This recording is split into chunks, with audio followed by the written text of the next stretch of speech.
Hello, everyone. Welcome once again to another episode of Lack of Focus, episode 93, The Pride of Mandalore. I am your host, Ed Horde, and of course, alongside me, my friend, Mr. Sean Dorsey. Sean, how's it going, my friend? I'm doing well, Ed. How you doing? Good. And our producer extraordinaire, one Mr. Chris Sheriff. Chris, how's it going, my friend? Good, thanks, Ed. Good. So again, our friends at AMG just love to drop stuff in and around our recording schedule, so at least we can actually talk about stuff. We've got a lot of things to discuss on the I Mandalorian. will. So I will say No, go some of ahead. this dates back to like the 15th of December, which is the day before we recorded last time. But we had other stuff to talk about because of the stream. So like, Right. So this is us we getting intentionally caught held. up, and yeah. But yeah, right. Stuff from this week, just cards, 22 pages of, and that isn't even all of them. I said to Chris, this is cherry picking. This is the way that Ed used to do his notes whenever we were doing another show. Like, this is how we used to get notes just like this, and we would talk about each individual card. So it's going to be fun. We're going to have a very, very heavy X-Wing focus show today. This is, of course, at the time of the recording, is going to be our last show in 2021. So moving forward to 2022 after this. So we'll say our Happy New Year's and all that stuff at the end. But let's get on to our flight deck stuff we've been doing lately. Sean, I have no idea what you have been doing lately. So, what have you been doing lately, my friend? I have been fixing stuff around the house. That's kind of I bought a therapeutic tub to help me with my back and nervous system. Ooh, that sounds like a good idea. So I had to install 2 electrical circuits, and then I had to change out some plumbing. So most of my time when I've done anything has been dealing with that. My son has helped me greatly with those, which is a huge blessing. And then basically, other than that, it's mostly been work and then getting ready for this weekend, having a 4-day weekend. And my son and I did the plumbing stuff today, which was nice. So it's out of the way. I don't have to worry about it. Now I'm prepping for a snowstorm that may or may not hit here. And we may or may not get, actual snow. So We've had a couple of dustings. That's about it. Nothing. It's 54 degrees this afternoon. Yeah, I did buy some more stuff for $40K.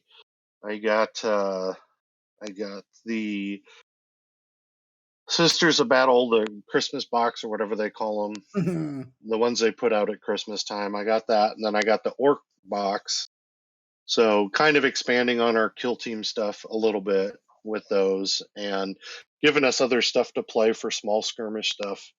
Of course, I have to start assembling stuff, which would be helpful, but that's another show.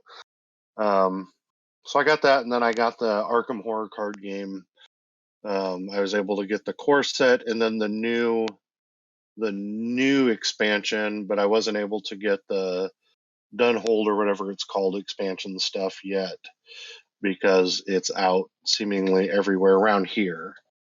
So I need to get that so I can get the characters and then the campaign setting. So kind of done a lot of stuff to play stuff, but nothing really playing. Yeah, I can understand that. And then I bought Project Zomboid, something like that, off Steam, which is it's a zombie survival game that has a flair of like The Sims in zombie survival style. So I bought that for my Wednesday game group. I bought it for everybody there, and then so it'll give us something to play on Wednesdays. And then I bought a new motherboard today and a new case, so I've always planned on upgrading the motherboard. The one that came with the computer that I bought was suitable for a time, and then I bought this one to upgrade it so I can use all of my memory and stuff. So yeah, that's always useful. Is it going to be able to take the same processor? Oh yeah. It's just an upgrade. It's the 560. It's an MSI 560 B560 and then like Thunder something or other. Yeah, the same thing that I got. Yeah, but you have the AMD version. I have correct. I have the Yeah, AMD this will version, be the other version. So the Intel. I yeah, the Intel version. So I got that coming, and then the motherboard I have now is a micro board. It's not a full size ATX board. Gotcha. So I wanted that so that I could expand my. I have another M.2 memory or drive to put in it, and of course the video card and the case. I bought a bigger case because it's this. I love the case, but it's a tight fit case, and I want to add more cooling. And I'm probably not 100% sure, but I'm potentially going to add in a liquid cooler instead of a fan cooler for the processor, just because, not because I have to, but because I can. So Are you talking like one of the all-in ones? It's just like yep, directly on the CPU. It's not a bad idea. yeah. Like they've come a really long way in developing those all-in-ones now. Those are pretty good. Like I mean, you can go the whole bending your own tubing system if you wanted to cool the video card, cool the memory if you wanted to, but it's usually the CPU is one that you're really worried about. Well, if I really wanted to go overboard with it, I would buy the external pump system and all that if I Yep, really wanted to. and then get a die for your video card and go down that route. Yeah, but ultimately, I'm not that interested in, like, if I were a streamer, maybe just to have some more flair, that type of thing. But Yeah, there's no point in it. Truthfully, the all-in-ones will do. Kris and I were talking about it before you got on, but an all-in-one will do exactly what I need to do it, for it, because I'm gonna be able, with the bigger case, I'm gonna be able to add more suction fans too. So the whole thing is just going to be cooler, and cooler in the sense of, hey, it's cool, that type of thing. So yep. I've got 7 fans, not well 8 if you include the one that's sitting on top of the CPU on mine right now. So yeah, yeah, mine right now, mine has one. Let's see, mine has four plus the CPU with the new case, because I'm getting a Fractal Meshify 2 very nice. I love fractal cases. I love the airflow you can get, and then of course you have the side that you can see inside and everything. So I'll be able to do the 140 fans again, instead of, because I have three 140s in it right now, and then to add a fifth fan, I would have had to go to a 120, and I actually have those, but I decided, no, I'm just going to go to the bigger case, do the liquid cooler, and then just add as many fans as I can shove into the thing Yeah, but to get it to those extra cool. fans would be on the top. Those are just exhaust though, correct? Because I don't have the extra suction fan. They're one suction, one's exhaust Oh, on the top, gotcha, gotcha. because I don't have that bottom fan on the front. So we did it that way, just to set it up so I got a little more airflow across the processor and stuff. Yeah, no, mine's got 3 on the front, 1 in the back for exhaust, and then I've got 3 pushing air off the top too. Yeah, mine'll, if I go with the all-in-one, I'm gonna we, with the size of the case, I think I can go with like a 3 or 4 120, or like a 2 or 3 140. But once again, I don't know. That'll be the game time decision on that one when we start putting it together. That will be the last thing that I do with it, and because we got to see how much headroom there is and everything Yeah, yeah, because to be able to. those radiators and those AN ones they're pretty streamlined, but they do take up a good chunk of space. Well, and for me, if the hoses, if the circulating hoses are going to be in the way, I don't want it. I don't need it. You know. It depends on where you put. It depends on where you put that radiator. If you put that radiator on the top exhaust, they're just going to be right in the front. Where you start bumping into the problems is when you put the radiator in the very front of the case, because then Hmm. those hoses have to cut across and just Yeah, this will go on the top. The yeah whole point is the top. It's just, we just have to see it. My son has the Fractal extra large case, so his is different. His is gigantic compared to what mine is, and um, basically the only reason why I'm doing it, it was something I had planned that I had to wait till I could afford to do, and then the motherboard actually was cheaper than the motherboard I have now. to be honest, which is weird to me. But and then of course the case, that's fractal cases are not cheap. So I see that while we've been sitting here, Kris went ahead and bought that game. the Live, Project Zomboid. live updates.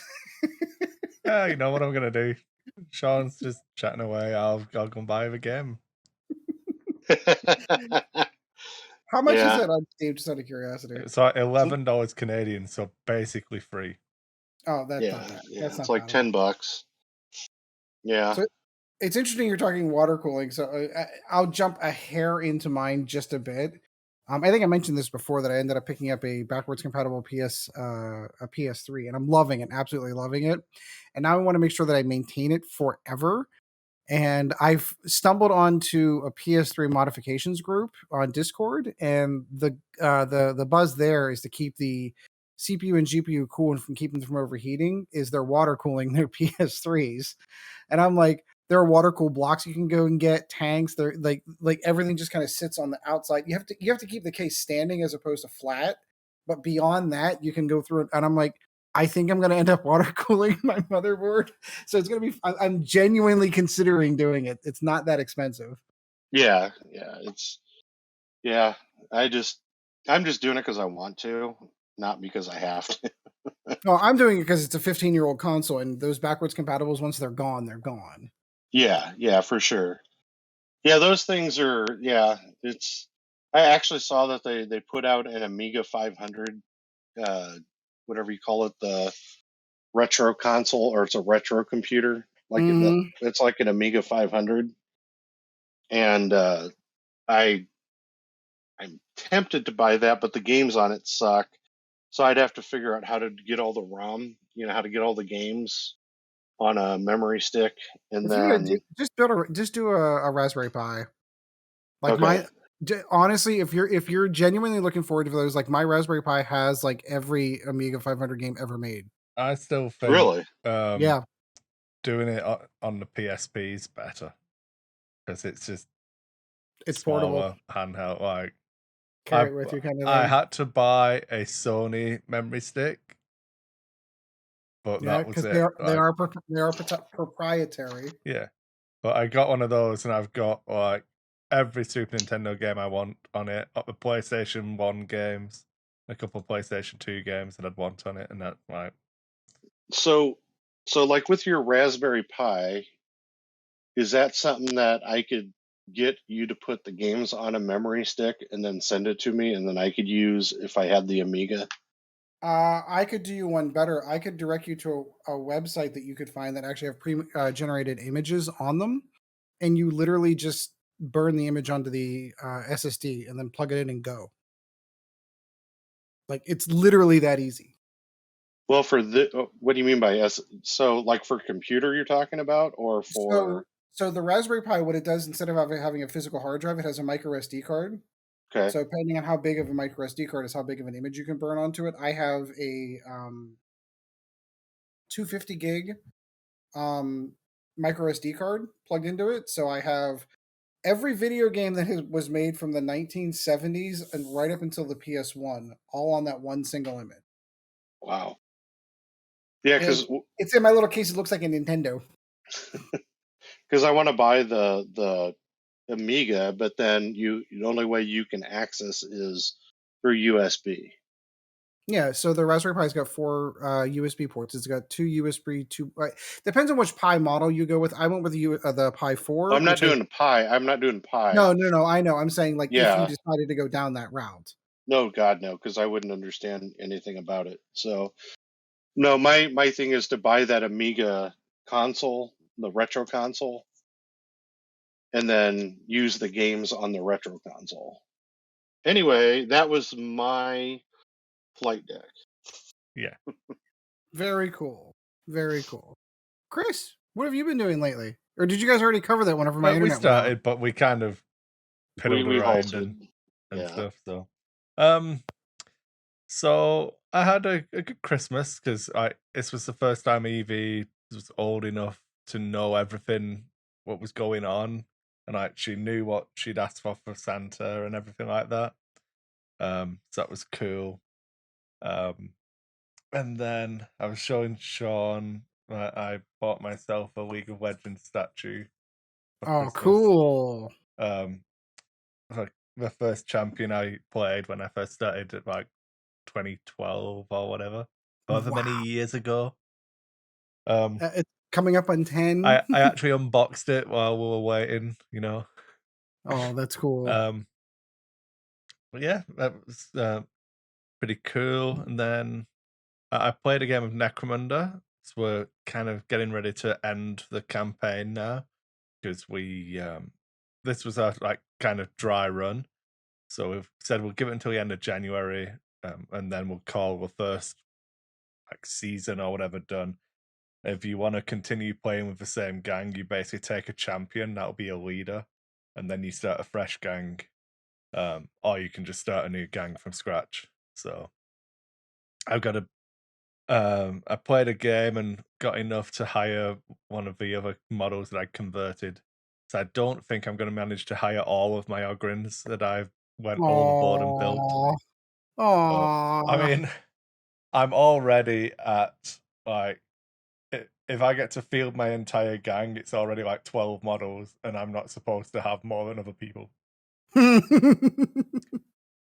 But yeah, but I've got an Ogrin I've converted where he's got like a grapnel launcher on one hand, and then he's holding a big rock saw in the other hand, so he can just like Batman himself across the table and then hit you with his. Nice. So it's pretty cool. I'm excited to get him on the get there. I've given him like it's the Ogrins from the Imperial Guard, but so I've got a respirator head for him. So he's got a Oh, respirator on and very stuff. So nice. yeah, I might do him up and You're talking like the Deathcore Creed kind of like respirator mask kind of thing? yeah, Nice. it's good. So I'll probably try and paint him at some point next week. I've got if I get free time over a weekend, I'm gonna try and paint up the first 8-woman squad of the Sisters of Battle. Ooh, on stream Just so no I can less? get probably not on stream because it's more just experimentation and stuff at the start. So I Sure. want to get a color scheme down and everything. Our martyred Um, lady. and then I know, but it's more how I get there. How you yeah, Yeah. I got you. That's about it really. I've not played we played some just like normal card games when my mum was here over Christmas. Played a lot with Evie. Not done too much other than that. I'm still reading June. I've finished enough that I'm past the movie now. There you go.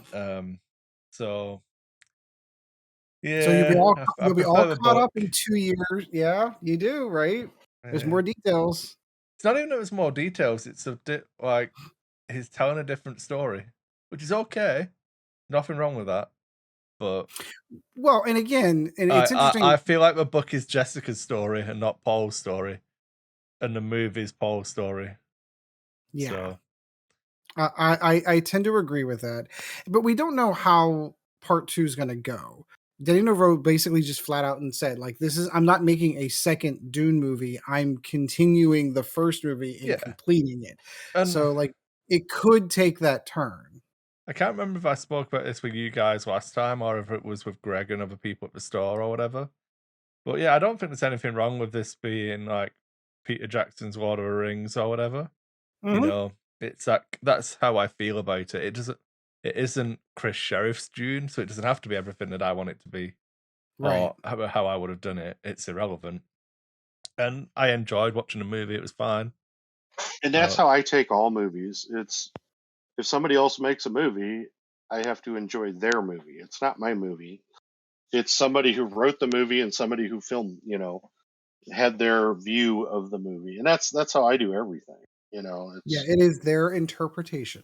correct. And if I don't like it, well, I don't bitch about it because too much, because my son and I actually had this conversation today about the book of Boba Fett.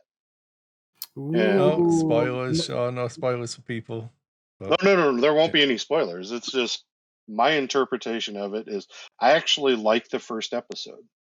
You know, I didn't go into it with any expectation because I don't like Boba Fett to begin with. He's not my Ooh, heresy. yeah, that's what I'm saying. See, that's the problem is that people think that's heresy, and it's like, no, is he just never appealed to me. You know, he wasn't the cool guy to me as a kid. He was just another character that was basically in a lineup of bounty hunters. You know, and I And never look, saw. And this is what I was telling my son is I never saw the Christmas special that he was, or the not Christmas special, but the maybe it was the yeah, animated thing he was in. yeah, he was in the Christmas special. He was animated at the time. That was the first Yeah, time that was his quote unquote first appearance. yeah, and I never paid. You know, I don't remember that at all. So I don't even I remember if never I ever I've saw the never Christmas special. I never got to see the Christmas special until I was an adult. Yeah, Because of course of course I was born in 78. By the time that was in get the to. I didn't get to stab myself in the eye until I was just an adult. I you didn't can't get to like trash my expectations of everything I love until I was an adult. I'm just saying you don't I honestly feel like you don't get a legitimate gripe or a bitch about something until you've actually seen it and experienced it, and then you get your opinion. You don't get to formulate, you don't get to have people tell you something's crap, because I can list a long list of movies that people think are crap that I absolutely love and think are yeah, fantastic. The and the, that's the why. Fincher version of Doom, for example. I love that movie. Yeah, And I do everyone too. thinks it's crap. I've probably slept to that movie more than any other movies I've slept to. So, and it's not because that's not a negative either. It's a movie that actually has cadence that I can sleep to, you know. Yeah. And that's yeah, my Amazon account I've probably played that more than any other movie on my account. So, anyway, Chris, to get back to you.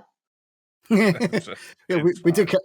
we did kind I of hijack. think I played a game of X-Wing since we last recorded, but yeah, not too much. I think I just played a standard game. I've not really. We didn't put because our gaming night's on Friday, so obviously it would have been Christmas Eve, and it's going to be New Year's Eve. So I don't know Hmm. if I'll be playing this week either. But I yeah, was I whatever. built a couple I built a couple lists on 2 point Yazib or whatever it is, Yeah. 2.0, and it kind of got confusing because I don't know totally everything that's not going to be there.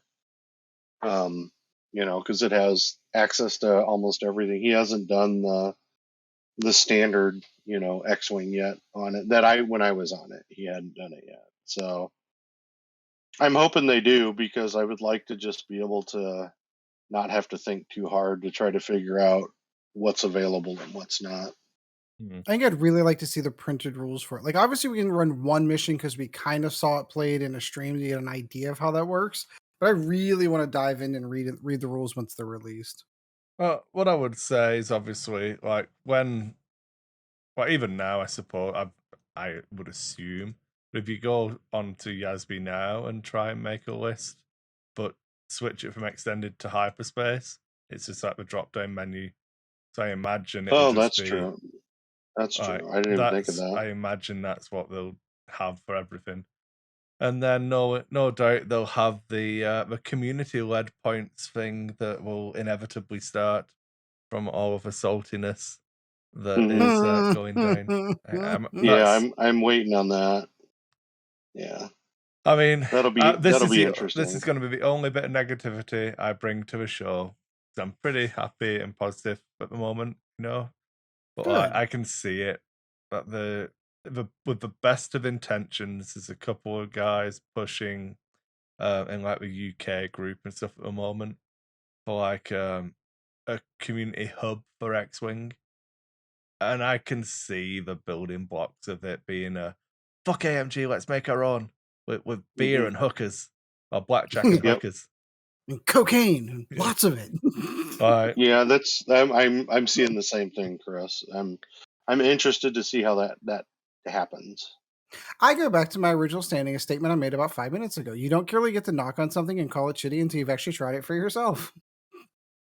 It Yeah, doesn't but matter. I there's a mean, lot of there's a I, lot of there's a lot of people that believe they're celebrities in this game, it's not and they even think anything that. like yeah. that, Sean. It's more like, No, I'm saying some of the things I've read, from yeah. world champions and things like that, and it's just Oh, that's fucking what Doug. What's he bothers on me. about now?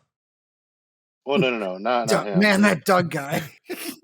He quit. He quit X-wing long I know. ago. That's No, why he was the I safe love you, target Doug. for me, Sean. I know. Love you, Doug. If you ever hear this, it was only a joke. It wasn't me meant to be mean. Yeah, it's It but was meant to be mean, Doug, but only because we know you can take it and we'll laugh along with us. yeah, for sure. But that's my point is that just people think that their opinion actually matters. I mean, When it doesn't. They're not making the game. It's just like I talked about a few minutes ago about movies. They're not making the game. So yes, they can have a say, but do they really have a say? it's not even that. It's more like it just. I feel like, and this is really weird, but I feel like, and I had a conversation with Ollie about, we were chatting publicly, and then he sent me like some messages privately. I'm not going to go into the details of, but it was generally just like a thanks for having an engaging conversation where we're actually listening to each other and responding to Right, each other's points without being like emotionally just talking at each other or past each other kind of thing. right, Um, and we're having a chat, and like one of the things I said was like, I personally don't really see any issues, but that's because it feels to me like it's becoming more of a miniatures game, and I like miniatures games. right, If I Right. came to X-Wing from a card game or board game background, I can imagine it would feel more uncomfortable hmm because X-Wing to me has always felt more like a card game than a miniatures game, and I feel like the pendulum's swinging slightly, and that will make like if you've never played a real miniatures game, then X-Wing is moving more towards that. right. It's understandable, like, Maybe but that's why I don't have that big of a problem with it, because it just feels like a natural progression of the game. but you've got to remember that there's a bunch of people like FFG don't or didn't make miniatures games. They made board games and card games, Correct. and that's X-Wing always felt like that. Like, all the card combos and the way it worked and all of Mm-hmm. that Yep. kind of thing, and like the ability stack and everything, and how all of that would work. I believe Sean as well now. No, just No, no, camera. no. I'm here. Okay, yeah, no, Yeah, I just shut the camera off for a sec. it's fine. Just making sure. Just Yeah, like no, no, no. the show of drops. Yeah, Yeah. but No, what I was doing, I don't think people wanted to see. So. oh, it's Oh, okay. good. We'll just have some audio description version. It's fine. um, Wouldn't but you yeah, like the fact some that more? it's moving more into a miniatures game, whilst it doesn't bother me because I've seen editions change. Like I started playing Warhammer Fantasy at 3rd edition. I played 2nd edition 40k. Fantasy made it through 8 editions, then switched to Age of Sigmar, of which we're on the 3rd edition. Right. 40k Yeah. is on the current 9th edition. I started in 2nd. Yeah. Like I've seen, it I can just sit down doesn't and bother go. me. It's like, Yeah. I can Well, sit down and go change. through my 3rd edition, 4th edition, 5th edition, 6th edition core rule books over there, and then like you just sit there and go through them. Like the games change and evolve. and this Yeah. might be the not what people would expect, and this is not where I intended the conversation to go at all. But like I said, we'll get this out of the way now.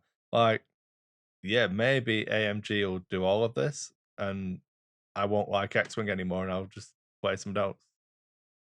I don't see it. I feel Yep. pretty excited about it. Like, Same. Well, but I'm you so like so. My you're well, in. my son and I were actually having a conversation that led to that same thing where you know X-wing, because we were having the conversation about the angst and anxiety that people have about it, and he brought up a very valid point, is that, X-Wing, he doesn't like second edition because he liked the shipbuilding aspect of the game, where the cards mattered, all the upgrades mattered. They weren't built in, they mattered. And that was interesting to me because second edition, a lot of the cards that you would have put on are already built into the ships, and so it's not as fun or as in depth as what he liked from first edition. I think there's a lot more, and we've spoke about this in the past. So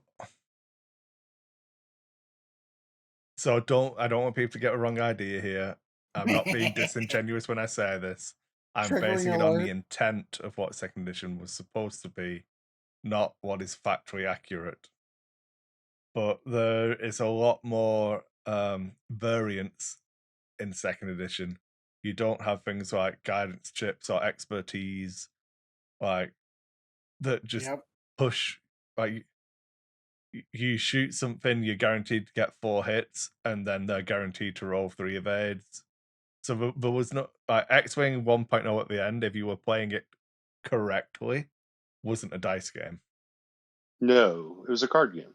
Yeah, like you knew you might as well have been playing Pokemon and dealing specific amounts of damage with each attack to each other, because the attack stat and the defense stat weren't variable because there was that much tiered on top of it because of that card building aspect of the game.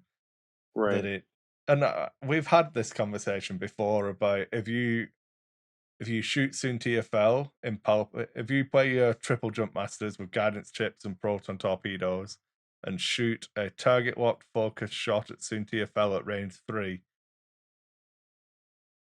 he doesn't take damage like 98% of the time. Right. You are guaranteed to get 4 hits, and Fell is guaranteed to not cur. Right. Right. That's what you know what I mean. That Yeah. isn't a dice based miniatures game. Whereas No. it's it's a different thing, and I think AMG feels like they're pushing it further into being that dice based. Like, so I'm gonna go to a game of Necromunda I played, and I'm still on point. I've not forgotten about X-Wing, but there's a method to the madness here. So Necromunda has got an I go, you go system. So I activate a model, you activate a model, I activate a model, you activate a model, till we're all It's like done. Kill Team. It's just like Kill Team. Yeah. So in the first like 7 activations, we aimed and shot at each other, and like because we deployed, and it's the same like kind of lining up shots, and like I fired my snipers at the people that he could see, and we just rolled ones to hit. In the first turn, the most the biggest thing that happened was my guy threw a grenade, which then scattered as far back as it was possible to scatter and landed on one of my own people and set him on fire. It didn't kill him, didn't do any damage. I just knocked him over and set him on fire. Right, cool. But this was from both players because it's single D6 rolls. Right. So like, yeah, it's unlikely when you put the entire game together that you'll have a turn where nothing works. But the variance is there in each individual roll that it's actually not that unlikely for your guy who hits on 2s to roll a 1. Yeah. It's just what happens. And moving from expertise, target lock with like stuff like protons or pulp, where you're changing dice specifically to a fixed Right. result, to having to actually rely on rolling like a 3/8 chance is hard. Yes. Well, and I go back to our game, Kris, because Ed's in my game was very dice unequal for when Ed and I played. When you and I played, Kris, it was interesting to play the game because I was rolling well, and you were rolling pretty well, but the ability that Darth Vader had allowed you to not die. That's where it comes to is the Force. The Yep, Force ruins it all. it does. I mean, Like, in a sense, it does, in my opinion. But that's me. It's my so opinion. this rolls it into the public conversation I was having with Ollie, and he's referenced bumping as something he wasn't sure about, and how it was going to work. And I was like, and we were talking about enemy bumps where you get the red focus action or the red calculator. That's what body bar doesn't matter. And I was like, well, I understand that point of view of it, but the other side of the coin is that if you're playing something that has force and bump, you're just in a better position. Right. So all of this does is it brings stuff on a more of a parallel, because now, like, if you're playing Darth Vader and I bump him in the TIE Advanced, I would happily, currently under the current rules, I will happily ram Darth Vader into you. Especially the list Sean was playing where it was like 2 IGs. I will happily Hmm. crash Vader into one of the IGs and lose my action, because then one of those IGs isn't shooting at me. Correct. That's better than landing in front of both of them and having a focus. Right. Because now the other one shoots me, I've got 3 force charges, and the other one can't shoot me. So Right. under the new rules, or the proposed rules, whatever you want to term it, like, now I've got a decision. It's like, so this IG could shoot me at range 0, and the other one can shoot me, but I can take a red focus action. So if I don't need to barrel, if I don't need to K turn or anything next round, all right, there's a good blue, maybe I do a red focus. But I still, as a force user, have a choice now that, like, well, maybe I'll just keep my dial open and use the force. And there's still there's still decision points, but it's now, if you're flying the X-wing and swam into something, then you will just shit out of luck, won't you? Because you have nothing. Yeah. Yep. Whereas in Right. now, maybe you do take that red focus, and it just puts you more in a parachute. Like, a kill box is still going to be a kill box if you've got 4 ships shooting at it. Right. But now, if you've only got the 1 ship shooting, it levels that playing field between a force user and a non-force user, I think. So, but yeah, I anyway, agree. but that was what I was saying to it. It's like, there's multiple angles to look at something from, and it doesn't, like, always not wrong, but I'm not wrong either, Hmm. because like, The two are they're not all mutually true. exclusive. Yeah, like, they're all true statements. Yeah, like, if this happens and you can do this, that yeah, that's a true statement. It's also true that currently force users can bump and it doesn't matter. So, you know what I mean? Right. Right. Yep. Yeah, Yeah. that, And I think that's a big thing. That people need to take into consideration too is rules changes in games does not make the game bad. It just changes your strategy in the game. I mean, Well, I I mean, will, truthfully, it's with the amount of stuff that, I don't know that this is so much like a rules change. I think this will be a bigger change than moving oh to yeah, second edition was. Oh, gap. Absolutely. oh absolutely. 100% agree with that. I think we're closer to second edition being X-Wing 1.75 if you consider The Force Awakens set as 1.5, and this being a true second edition, than we are to this being 2.5, if that makes any sense. Yep. It makes But perfect sense. I agree 100% because the amount of changes that are happening, how they're shaking things up with how the fundamental rules of the game are being played. Like when we made that jump from 1.0 to 2.0, the mechanics themselves didn't necessarily change all that much. There were a couple of adjustments, a couple of tweaks, but it incorporated a lot of the stuff that had been rolled in from the beginning to the end of first edition. Points coming off of cards was a gigantic thing. That was cool. The ability to be able to change points on the fly was really, really cool. But overall, fundamentally, it still felt like the same game with a new coat of paint on it, kind of thing. This is going to change things up quite a bit. I agree. Yep. Yeah, and I've seen two funny arguments. The first one, which I didn't respond to, but the first one was about swarms. Swarms being dead now. This will kill swarms. Dumb. Well, wait a minute. Didn't bombs kill? Everything killed everything. When you go back to first edition, turrets killed Sunterfell. I mean, Twin laser turrets. I'm gonna be really mean, Sean, and anyone who says that X kills swarms, like, Yep. you don't be disingenuous with your argument because you don't want swarms. Right. No, like I enjoy playing 8FOs. I can't anymore because apparently they were broken and overpowered, so they just said no. We're going to put them back up in points. The very So- first, list I attached myself to was they weren't winning events. Like Yeah. when it was a swarm meta, like it was still less than like 30% of the field would be swarms in a Right. swarm meta.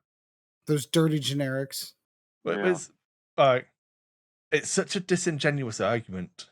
Like, Well, oh, the best. did you like Six Tech? Did you? Was that what you wanted the game to be, or did you scream and shout that shouldn't be like?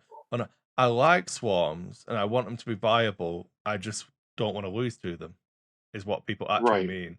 Yeah. So Right. fuck it. Who could? I mean, hopefully this does kill swarms, Sean. Hopefully they are dead. Get fucked me. I can never play the list I wanted to play again. But spoiler, I can't anyway because they're never allowed to be good because of The points second are always overcosted. The second argument I heard made me laugh so hard. Well, what about Arvel? Ships like Arvel, that have the ability when you bump, to still be able to shoot. It just makes him worthless. I'm like, in my head, the first thought in my head was, how many times have you ever fielded Arvel? Ever? Yeah. And Ever. that's just people don't listen to what they're saying. I know. I'm just going to interject, Sean. I've just seen Latour log on to Steam and he's playing Project Zomboid. So he's obviously Who? just bought it as well. Greg. Oh, Greg. Yeah. He's obviously just bought it as well. Yeah. That's hilarious. But anyway, that's the thing is, but that's just people not listening to AMG because they specifically said that ships that have abilities to interact with Range Zero at the moment will get changed, so they'll get errated effectively. That's what they said. We don't know what maybe Ervo will get errated to be if you bump. Your ship just gets removed because you crash into a Star Destroyer, and then it crashes. Yeah, whatever. Take both ships off. So maybe that'll be Ervo's new ability.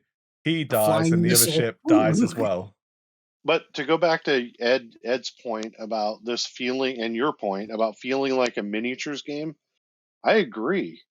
Like I've never played. I take it back. I played, fantasy, Warhammer Fantasy, and that was mostly objective based stuff. Back then, and it was fun. It was extremely fun to be able to field my Green Knight in a forest and try to capture an objective with them because I could do it anywhere on the map if I roll correctly.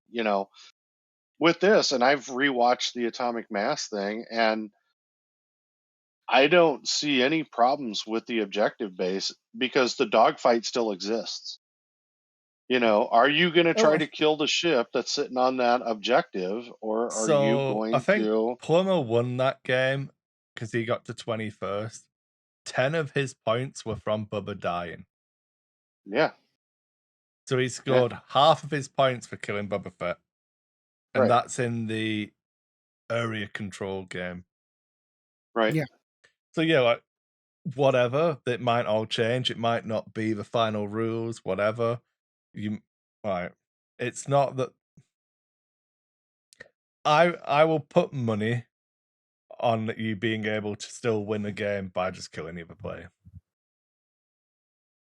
It might not be the optimal route to victory, but if I take Vader Defender and just absolutely wreck Ed in a game, I'm sure I'll still manage to win somehow. Maybe it would. I think it would be cool if they if the game ends, then the game's done, and whatever points took. Like, if I kill all of Ed's ships, the game ends, and if he's ahead on points, then Ed wins. So I shouldn't have killed that last ship. That would be cool. But then, yeah, but isn't it the first to 20? Like, I don't know how that would happen. Yeah, I don't know. Like I said, this like, is assuming that you can't score points from killing. Right. You know what I mean? But like, then what a system like Infinity does is that if I kill your entire army, the game can end. But I can also incapacitate you into such a way that you can't do anything anymore, and then I just play a solo game and get the rest of the objectives. Right. And it's being, I'm going to be all Scottish now, it's being canny enough to know, oh, if I kill this last ship, then the game ends and I lose. And like, yeah, that sounds terrible, and it is, and it's trapping your opponent in a game. But that also sounds a lot like what X-Wing is now, when I've got an A-Wing left, and I've got a Phoenix Squadron pilot left, and you've got Vader and a Defender left. Like, you know what I mean? We're just chasing each other around the board, not doing any damage. Now, I'm trapped because I'm never killing Vader, and you don't have to come anywhere near me in case I kill Vader. Right. So everything, all of these negatives that I can think,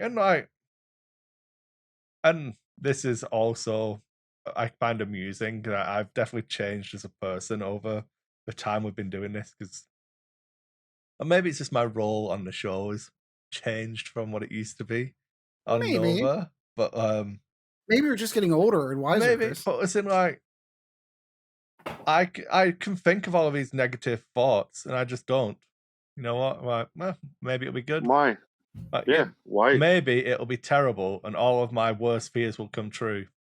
But like, I'm not. Can you imagine thinking like that? Like, if I open this bag of chips, maybe there'll be a dead bug in it. If I go outside, maybe someone will drop something, or a bird's gonna shit on me. Oh man! Yeah. If I stay inside, the internet's just gonna go off, and we're gonna have to sit around for 30 minutes waiting for Ed to come back. You know what I mean? Like, if you can you imagine if you took what people do with what's happening with AMG and X-Wing and transpose that onto their life in general? How The only positive spin that I can give is it's clearly something that they enjoy and they love. And nobody likes seeing something they love being changed. That's the only positive spin I can like. So I get it. I appreciate the passion for the game. I feel that some of their fears are a little irrational, but I appreciate the passion for it.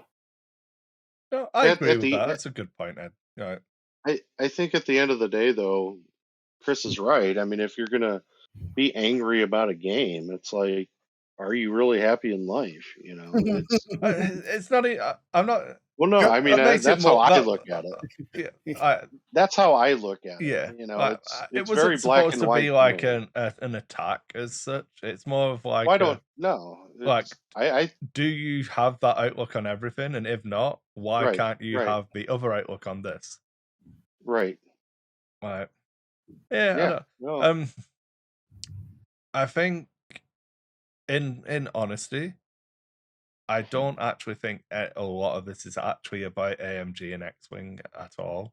I think a lot of it is just people are really, really angry about the last 2 years and what happened to our friends at FFG and how OP. I think a large portion of it and the feelings and that pent up aggression and annoyance and frustration that comes out doesn't actually have anything to do with the meat of what's being changed. But I don't know. I'm probably not smart enough to psychoanalyze the entire X-Wing community, so I probably shouldn't try. Anyway, that's my flight deck, Ed. You know, what have you been up to? Sorry, I'm asking my kids to be quiet because I don't know what's going on. I feel like a wrestling match is going on upstairs. So I'm like, getting But way too you've loud. got an RTX card now, Ed, so we can hear none of that. Oh, good. Well, I'm glad. I Yeah. appreciate that. My flight deck's super, super short, I suppose. I did get the opportunity to actually get games in. Because of vacation time, it was kind of bizarre for me because I had basically Thursday to Tuesday off. So I had this nice 5-day vacation. So I was back to my first day at work here, working at home, and like 4:30, Chad's like, "Hey, we playing at the game store tonight?" I'm like, "Oh crap, I hadn't even thought about it," because I told him that I was going to play X-Wing with him, and I didn't put any thought into a list or anything like that. And Gabriel wanted to come up and play 40K, and I'm like, well, since that's the only thing that I have prepared right now, why don't we play 40K this week? We'll play X-Wing next week, because we have gotten confirmation from the store that we are going to be able to do our 40K league. The store's on board with supporting us, so I'm super excited. And it was really nice to walk into the store this week and see, I don't know, 6, 8 brand new faces playing 40K that I have not seen in a really, really long time, and they're all starting to get geared up to play a league. So interestingly enough, you just happened to mention, hey, there's going to be a league, and all of the 40K players come out of the woodwork. So that's going to be a ton of fun. So I'm really, really looking forward to that. Had fun, played Logan. My son and I are both kind of, and again, he's going to be on the show at some point in time here soon for the big 100. So I don't want to knock it too much. It has nothing to do with that. We've been playing 9th edition, and I've only played Chad and Logan and Gabe.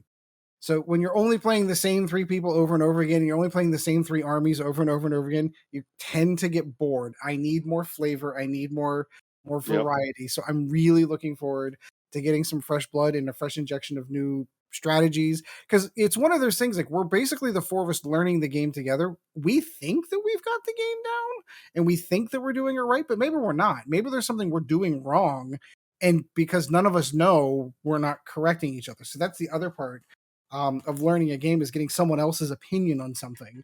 So Right. I'm really, really looking forward to that. Get out of the echo chamber. Exactly. Yep. And of course, I know I mentioned it at least once already today, but I did end up getting that backwards compatible PS3. It's a game system that I had never played before, so I've got a whole collection of games. I started playing the Mass Effect trilogy, which I'd never played before. So I'm about halfway through the first game. And RPGs for me on consoles always sound like a good idea. They sound like a lot of fun. Like, ooh, I'm really looking forward to the story that's associated with this really cool RPG that everyone says is a great universe. The problem comes in is that lag time, where you're basically just, I'm going to go and run and talk to this shopkeeper, and I'm going to go run and talk over here, and I'm going to go and run and get this little get that don't actually have anything to do with the story, but it's all about building the character level up. Surely you just sit around waiting for a game to tell you, well, you go into this castle. What are you going to do next, guys? Well, there's a Don't tell part me of you proactively just go and run places and there's a like part of that talk of to people.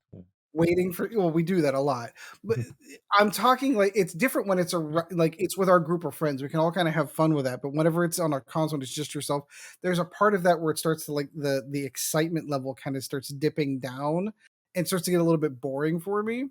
So I picked up essentially, I'm like, I've got, I don't know, 30 some games I picked up. I'm going to toss in Dead Space because I heard Dead Space is really cool, and I'm having a ton of fun playing Dead Space on a PS3. It's super scary. I love like the action horror kind of genre. So that I spent a lot of, it was really, really nice. I had a moment. My last day off from work was Monday afternoon, and I was sitting on the couch. We just finished lunch, and I was like, I know I've probably got like 500 emails. Maybe I should do a little, re-entry today and go through my emails. So my wife walked over, tossed a controller into my lap, and said no. And I went, oh well, I guess I'm not looking at emails today.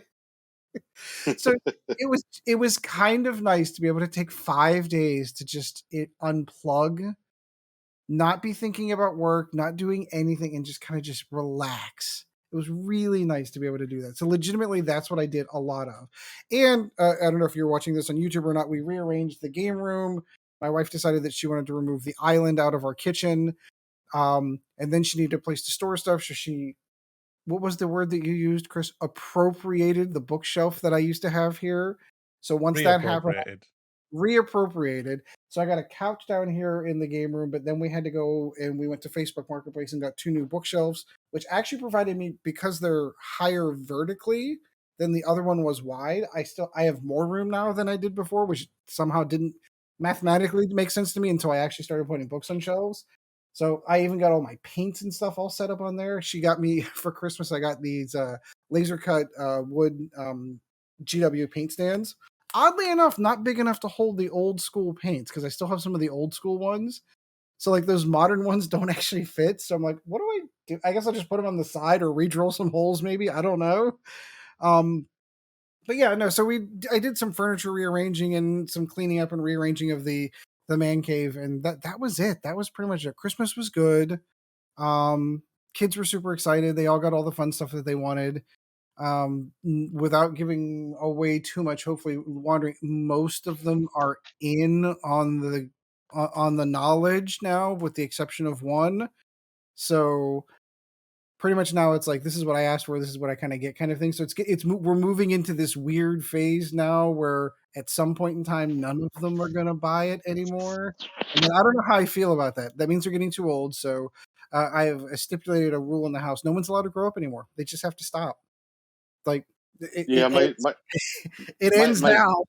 my son and I had that similar conversation today, because he's 26, and where where where I'm at right now is his old bedroom when he was young, real young, and we had like a cabin bed that had it was a split base cabin bed, so you could crawl under it. At that time, I could still fit under it and get under it and stuff, and we made a fort back there for him and stuff. And but I have to change the ceiling fan out in here because the light fixture, it's a built-in light fixture that used a certain type of light bulb, and the whole thing just fried. The whole light system Oh. fried. So I have to change it, and I love this ceiling fan. It's so awesome. But I was telling him, that, I don't, it's going to be sad when I have to do it, because it's kind of like the end of that era, because we got this fan specifically. It's really short blades. This isn't a very big bedroom. And it's just that nostalgia of him and all that. And I was telling him that it's sad, and that he needs to stop growing up. But Stop. then I told him it's also cool though, because now he's at a point where we can have intellectual conversations. You're not talking to Yeah. a toddler or a 6 or 8 year old. So there's always good and bad with it. As they grow, it's at my age today, I would much rather talk to an adult than a very young child. So Yeah, and I get that. It's just, it gets a little sad when you yes, realize it, that it's all going to be gone. well, I'm lucky if I'm going to get one more Christmas like that before it's all gone, and then yeah, yeah. I don't know I how I feel mean, about that. the Santa fixture in our house was gone pretty quick. My son figured it out at like age 5 that Santa wasn't real, and Don't he know what did you're it on talking his about. own. He Spoilers. did it. Yeah, spoilers. Yeah, yeah. Yeah, But I did he figured find it out. He figured it out, and it was ruined really, really young. So it kind of made things easier. We still did Santa. There was still that Santa aspect in our house, but it wasn't the same. But for me, it was ruined when I was like 4, because I saw my uncle carrying all of Santa's gifts out of his bedroom. That's not true, Putting him. Sean. You had just been naughty that year. Your parents didn't have the heart to tell you. And if you can scientifically prove to me that Santa doesn't exist, you're a better man than anyone else. not how science works. I, Only proof it I can be mean, anyway. it's not my fault that you can't prove a negative. All I will That's say right. is that until someone can prove it doesn't exist, everyone has just been a very naughty boy. That's right. But yeah, so that's my flight deck. I didn't, like I said, I didn't do a ton of stuff. I've got I've got a couple of days off coming up now, starting tomorrow, which is going to be nice, and then it's back to the grind until March. Ugh. I think we have Martin Luther King Day off, so I think that, like, beyond that, I don't have any other like planned work vacation days, and it's going to be back to And he's screwing up writing checks for about a month and a half. Yep. 2021. Oops, there was 2022. And me fixing everyone's fat-fingered errors in the database. Oh boy. Yeah, Well, that'll be fun. I'm pretty much set. I've been doing taxes for the last 2 days for the Dicek, the production company that makes all of this possible. I've been doing the year's worth of GST returns. I said this last year, and I'll say it again next year. But every year, I'm like, it'd be a lot easier if I did it, a month at a time. But no, I just do like one day it'll be like reconciling the bank account, then the next day I'll reconcile the credit card. Just do a year's worth of entering transactions manually. Yep. Big fun. Oh, all right. So we have held off on our fans for way too long. Let's go ahead and get into some of the Mandalorian stuff, shall we? Yeah. So I didn't put these cards in any order other than what I found them in, and there's 22 pages. Like I said, it's like an old Nova Squadron Raider episode.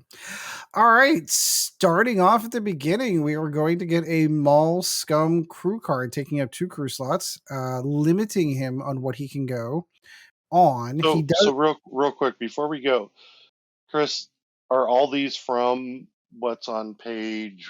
Blah? So the packs that we've had confirmed from AMG are the Racer Crest. So some Racer Crest stuff in here. There's a Pride of Mandalore card pack, which is like the Aces and Hotshot pack that they brought out. Mhm. Yep. So it's literally just cards. Looks like it's got cards and First Order cardboard. on there too. Yeah. That'll be exciting.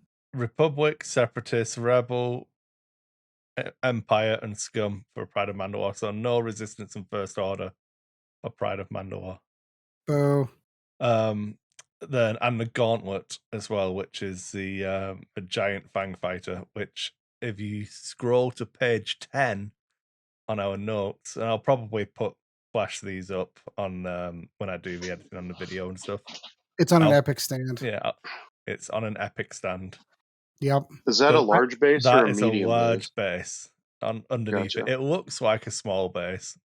But the ship is just so big, it dwarfs. Yeah, that's one of the stands for the epics, which came out. I would imagine that this is wider than the Raider is. Oh yeah, I would. If you look at that wingspan, I would absolutely agree with that. Yeah, it's gonna dwarf the Ghost, I would think too. Yeah. Well, but is it as wide as what's the shuttle, Kylo Ren shuttle? Oh, with the wings out, that's pretty wide boy action. Yeah, because I mean I got it up here because I can't put it anywhere else. But I mean these wings are just gigantic on this thing.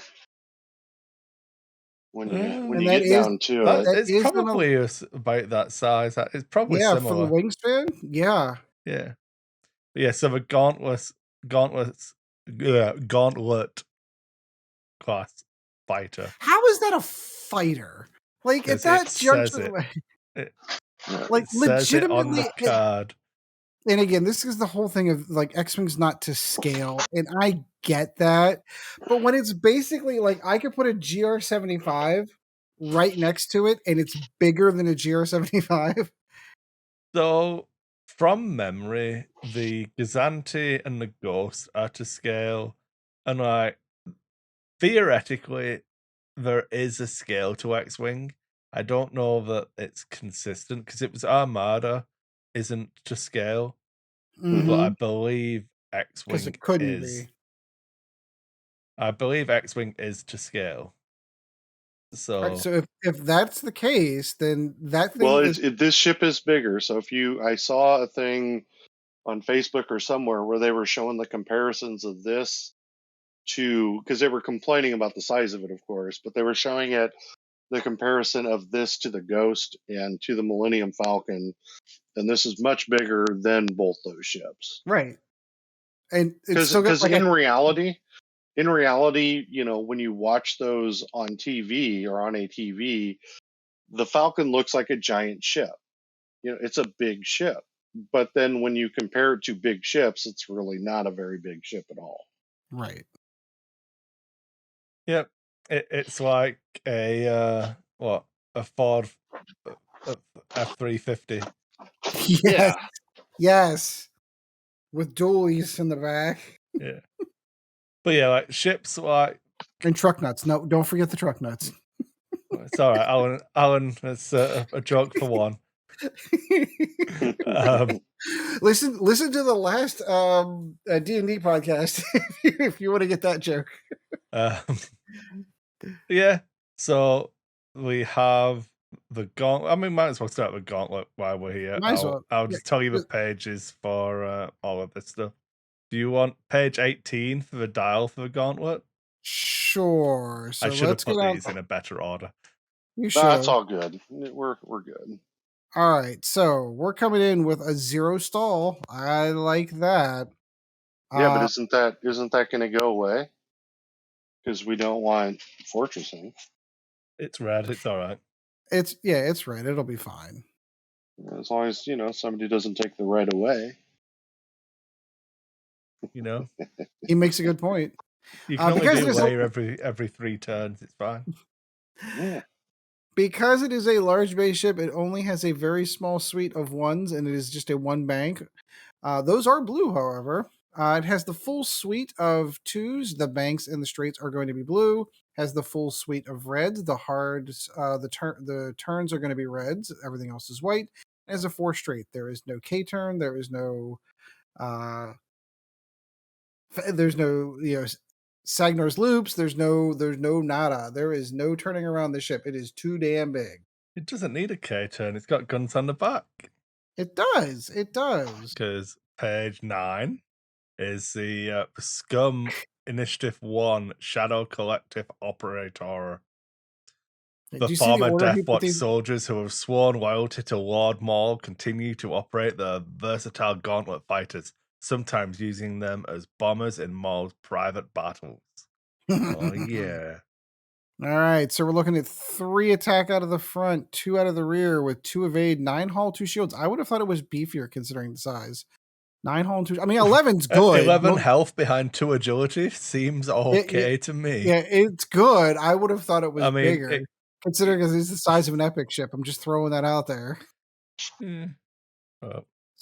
This one comes base with a focus, a red coordinate, reinforce, and a target lock. Yeah. Seems solid enough for that dial. It seems pretty solid. The 2 evade's pretty good. I do like that. I feel like it's gonna be similar to the Lancer. Yeah. Yeah, like the Lancer's got, I think they have the blue hard 3s, have a white hard 3s or whatever.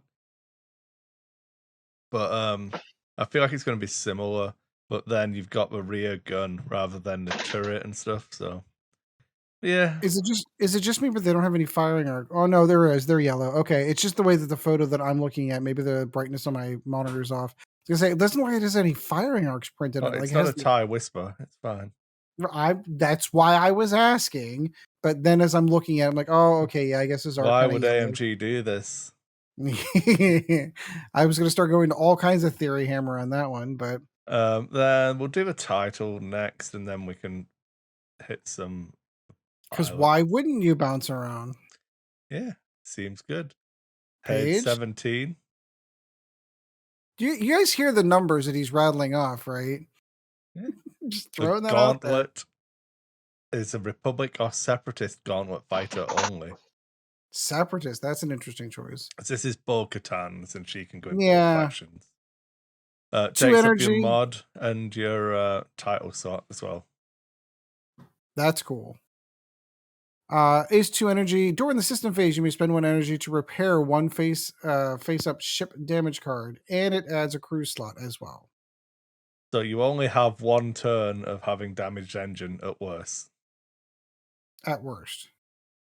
Yep. That's the only one you care. It's a word. I hate it. It sickens me. But yeah, damaged engine. What?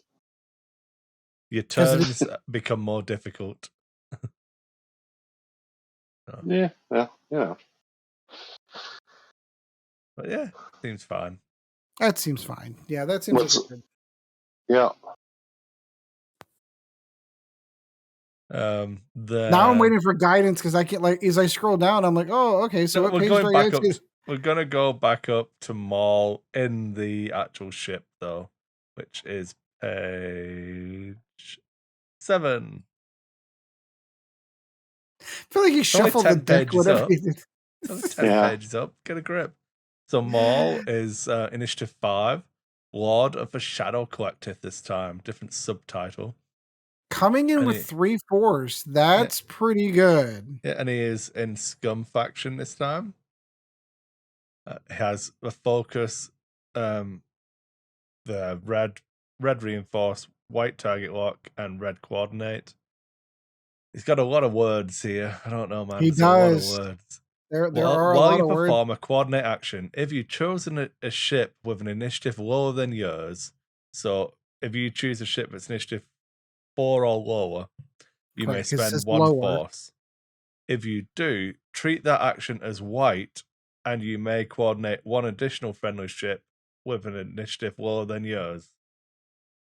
Each friendly ship you coordinate this way gains 1 strain token. Ooh. So that's a lot of words for saying that Maul just has battle meditation. Yeah. Costs him Yeah. a force to do it, but it does turn the coordinate into a white, so that's cool. Yeah. I'm going to be honest, though. This is a brutal ship. Uh-huh. 3 red dice out the front, 2 out the back, 2 green dice, 9 hull, 2 shields, and then, of course, 3 force tokens that he can get back. Correct. And he can coordinate his other friends. You just need to make sure that you're running him with, so it's going to be, if the Maul meta would be Maul and ships that are lower initiative him so they can benefit from his ability. Well, yeah, I'm fairly sure that we'll get some Fang fighters as well, won't we? Because they're bound to give us more Fangs. There's a Shadow Collective operative in the Gauntlet, so I'd guess that there'll be some Shadow Collective people in there as well. Probably a fair guess. Rogue Cast is in there, who I believe is one of the baddies from the Shadow Collective. At least this is only 1 page down. Yeah. Before you engage, sorry, go on. Coming in at initiative 3, that's all I was going to say. Yeah, so a lower initiative than Maul. Before you engage, you may gain 1 strain token. While you perform a primary attack, if you are strained, you may change one of your blank or focus results to a hit result. Ooh. That's really good. So, before you engage, you may just gain a strain token, or Maul could just give you one when you coordinate to an action anyway. Yeah, exactly. There's direct synergy with Maul's ability. So, focus, Maul gives you a target lock at initiative 5, and then you get guidance chips for one of your attacks. Seems good. Mm-hmm. Seems pretty darn good. Just have to go out and buy 2 gauntlets, won't you? And try not to bang them into each other, like physically bang the models into each other when you're flying around the board. Yeah. Then do the wings turn up? Because it lands with the wings up. Yeah. Yeah. I was just wondering if the model did. I hope so. I mean, they're doing a pretty good job of articulating some of those models. I feel like they do. There is a painting stream that they did of repainting the gauntlet, but I haven't actually watched it, but I'm sure it's in there. So if I remember, I'll try and put a link in the show notes for it. Yeah, I'll go back and look for it too. So, Scum Mall crew card. This So is we're going back back at into the page top. 1. Back at the Back top. to We're just page going to go one. down. We're just going to work our way down now. I blame Sean for asking questions about where stuff came. I know. All right, so I think I started off with this one that he's Yeah. taking up 2 crew slots, and he adds the illicit slot to the Yeah. ship. He also gives you +1 force and comes with a purple coordinate. Coordinate. Yeah. So, my question here is not actually about this card. My question is about the other mall card that exists that is a scum crew. Do you think that they just ban that and then Bubba can have a crew slot back? That's a good question because they didn't subtitle this one. Like you can only have one. It's just more of a different time period kind of thing. No, Yeah, I know. Like, because That is I don't know. That's a good question. well, wait a minute. So real quick, where does Maul fit in ships? Like, where does he come? The current Maul, where does he fit? in the conversion kit. Yeah, it's the only So place you can get him. he won't exist anyway. I think. Let me double check that. Make sure I'm not just fucking lying. What a liar, dude! What Unless a he weaselly came, little liar. unless he came with the ghost. I don't think so because I have the ghost and I don't Do think I have. Do you have the new ghost though, like the new box? No, I have the one that was released. It comes in the Ghost expansion, Hot Shots and Aces, Reinforcement Pack, Scum and Villainy conversion kit. So yeah, he is with the new Ghost pack. So you're right. I think you just ban him and then after you suffer damage, you may gain 1 stress to recover 1 force. Seems like a pretty good upgrade compared to the other one that takes 2 slots. Mm-hmm. So yeah. I don't know if that makes it ban worthy. It falls into an interesting category where you now have 2 of the same character for the same faction. Yeah. I don't know. I don't think I'd be disappointed because I do think that as fluffy as it is for the Ezra combos and stuff like that, Yeah. I think it's just it's one of those problematic crew cards that warps stuff. what? So, Read it again, real quick. Because it's still when he suffers damage, he may gain a stress to recover 1 force, so he has a force. So every time that's the current card. Yeah. And the new one is it just adds an illicit slot but gives you a force and a purple coordinate. Oh. But he fits on ships that have 2. Yeah. Only 2. Like you're effectively like if you put him on a YT30, a YV666, you're literally just paying for a force because you're never gonna get your action after the first couple of rounds to coordinate. You don't maybe there's some cheeky stuff you can do with the extra illicit slot, but you know, I mean there's some cool stuff. I mean, yeah, Dead man switch. giving ships the illicit slot so that you can just give them overtune modulators and take the 3 calculate tokens just seems good. Yeah. Could be interesting. I am curious to see what they do with the other because they've reprinted it 3 times now. Because they put it in the pack, they put it in the ghost, and they put it into a card pack. So, but again, that was all under FFG rules, and now we're moving into a new game, and you've got to consider at least. I just ban it. My response to everything I even slightly don't like, I've lost to it once. Ban it. Just ban it, man. Just get it out. It beat me. It's broken. Get it out. So we can now move on to the Rook cast. Actual crew card. Cool. Comes in at only 1 crew slot. After you perform, it also adds a red target lock.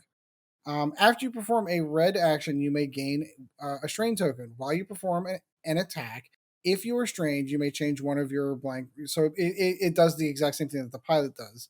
That's really interesting. You may change one of your blank or focus results into a hit.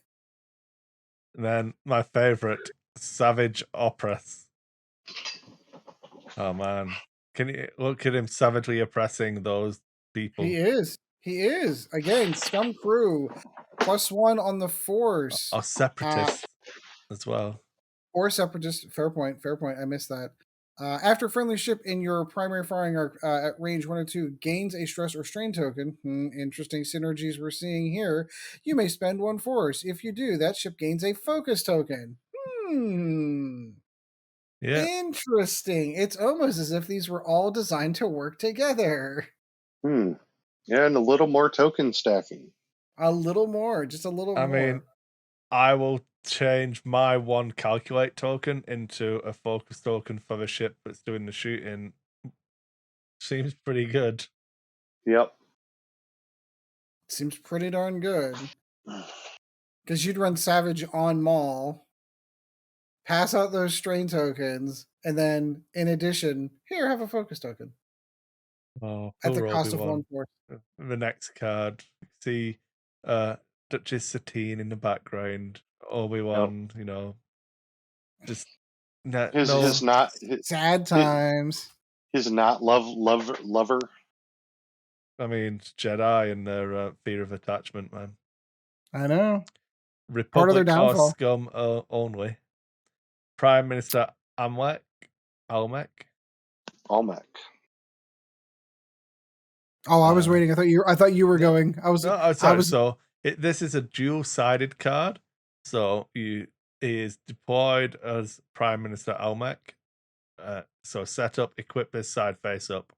So a lot of words on this. You can tell these are FFG cards. I purely expect AMG cards to just be blank.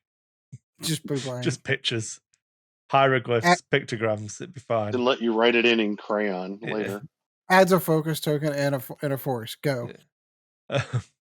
After a friendly ship at range 0 to 2 reveals a white maneuver, if it has no green tokens, it may gain 1 stress token to gain 1 calculate token.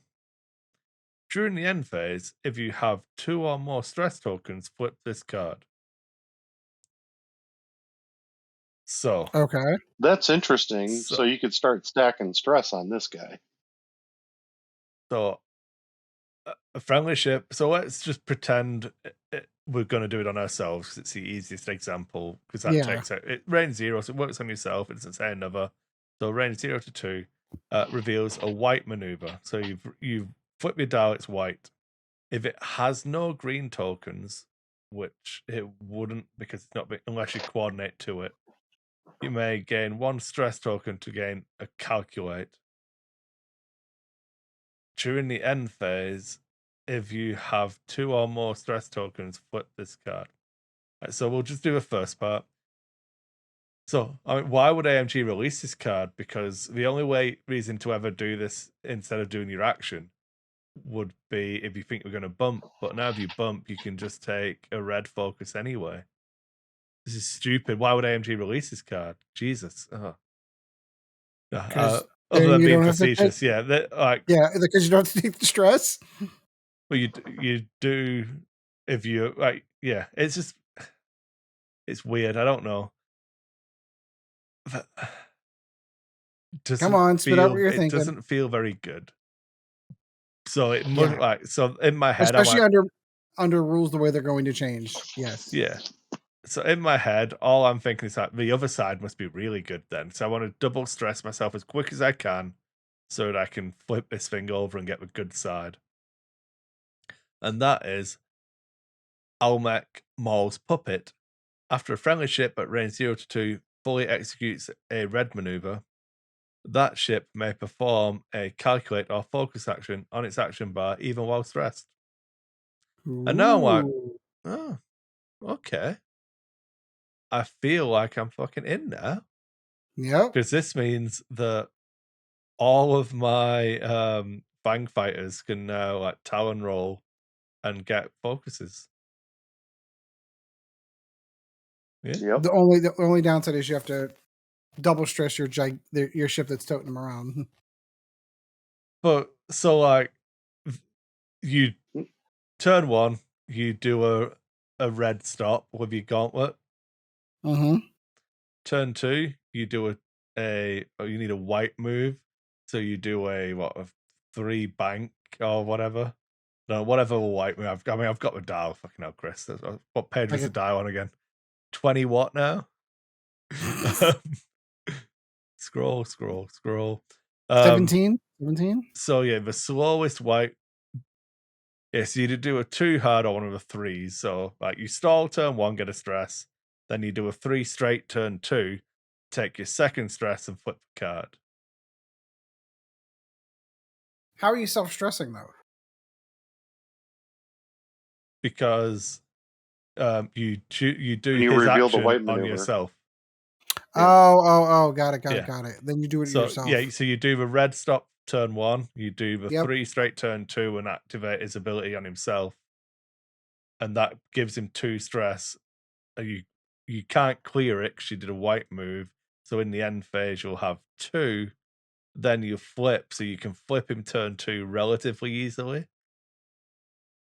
Yeah, but that's basically 4 turns of that gigantic ship not really doing much of anything. Well, if you're doing it right from the beginning of the game, I mean, let's you're be really honest. not. It's only that You're not engaged. You can put it on Your Maul. first 2 turns, I agree. So it's on. We'll paint a picture of it's on Maul, who has 3 force. Okay, that's fair. That's fair. Mm-hmm. Doesn't really care. Yeah. Yep. I'm gonna skip in fact, no, we'll not skip it. We'll just do it anyway. So we've got the Razor Crest title completely out of order for anything. The ST-70 assault ship. Nice to know what that really is. Yeah. So the Razor Crest. Setup.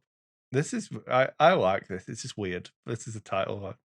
The again, evade, lots the of evade words. into the barrel roll? Yeah. Or But it's what so you set up, place 1 non-limited illicit upgrade face down under the card.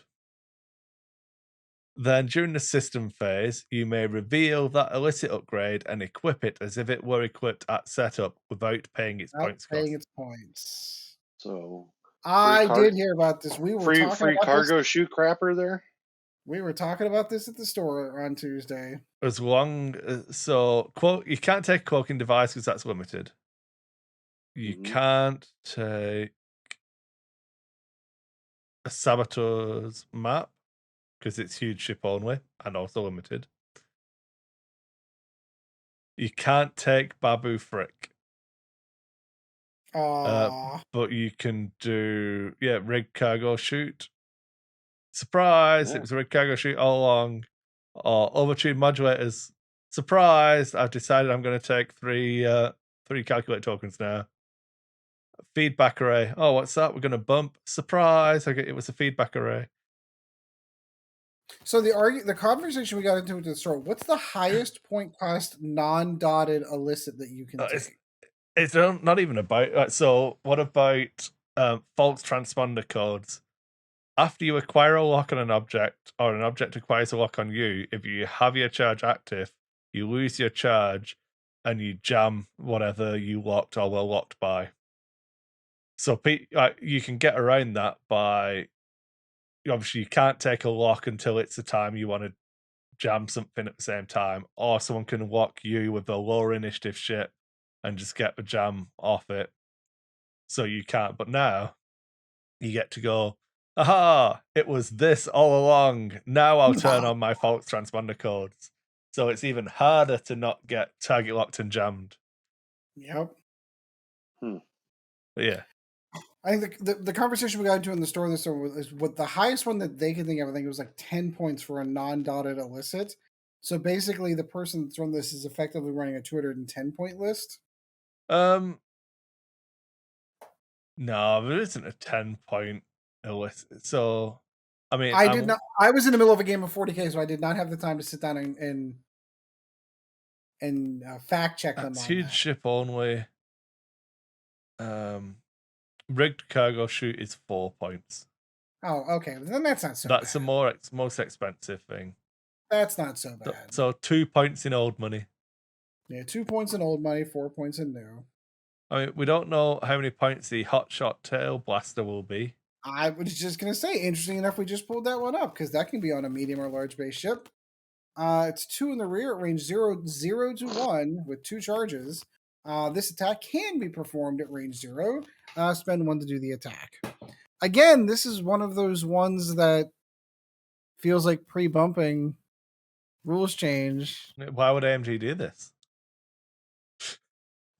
Oh, dear. Almost as if you can tell where the line of delineation is coming up between the FFG design philosophy and where AMG is going. Yeah. It's a shame because that would have been a really cool card in a different iteration of the game. I think it'll be fine. It still lets you shoot out the rear on ships that don't normally have it. It is Correct. It's got the missile icon, so you don't get an extra dice at range 1, which is unfortunate. Mhm. But and it's limited. And it's Yeah. limited.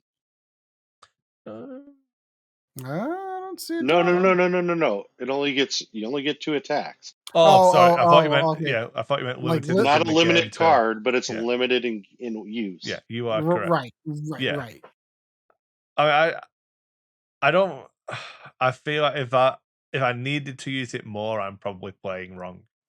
But yeah, I would agree with that. Yeah. I mean, the only cool part is, I mean, again, given the ship that it's designed on, you giving it on a ship that has a stall who could literally go 0, you're gonna slam into them. this one I think is from the card pack. No, the SD-70 assault ship. Yeah, the Razor. Yeah. Because I'm already thinking like, oh, that would go great on the Gauntlet because it's got a stall. Again, under old rules, I'm going to stall. You're going to slam into me, and now I've got a cannon that can shoot you at range 0 from the rear. I mean, ultimately, I think the Razor Crest had a stall as well. We looked at that, didn't we, ages ago now? Potentially. Yeah. But I think though, I think the quality of this is limited, just because it's only 2 dice. Yeah. Then I think we're up to page.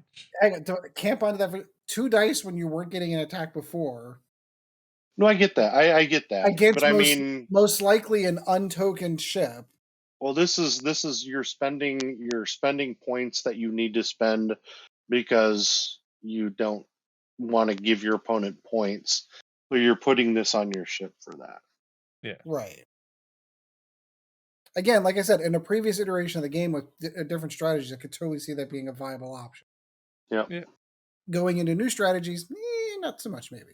And so are we down page 11? Page 11. Yes, we're now. Sean's all over it, man. Look at that. Are we into Ahsoka now? We are. Ahsoka we are all into Ahsoka. Leaving that one alone. Going to be adding 1. She's going to come in for your Republic or Scum. After you fully execute a maneuver, you may spend 1 force to choose 1 friendly ship in your rear firing arc. It's not even firing arc. Your rear arc completely. It's not yet. Your rear arc. At range 1 to 2. If you do, that ship may perform a red focus action even while it's stressed. So there's another way you could double stress yourself if you really wanted to. Yeah.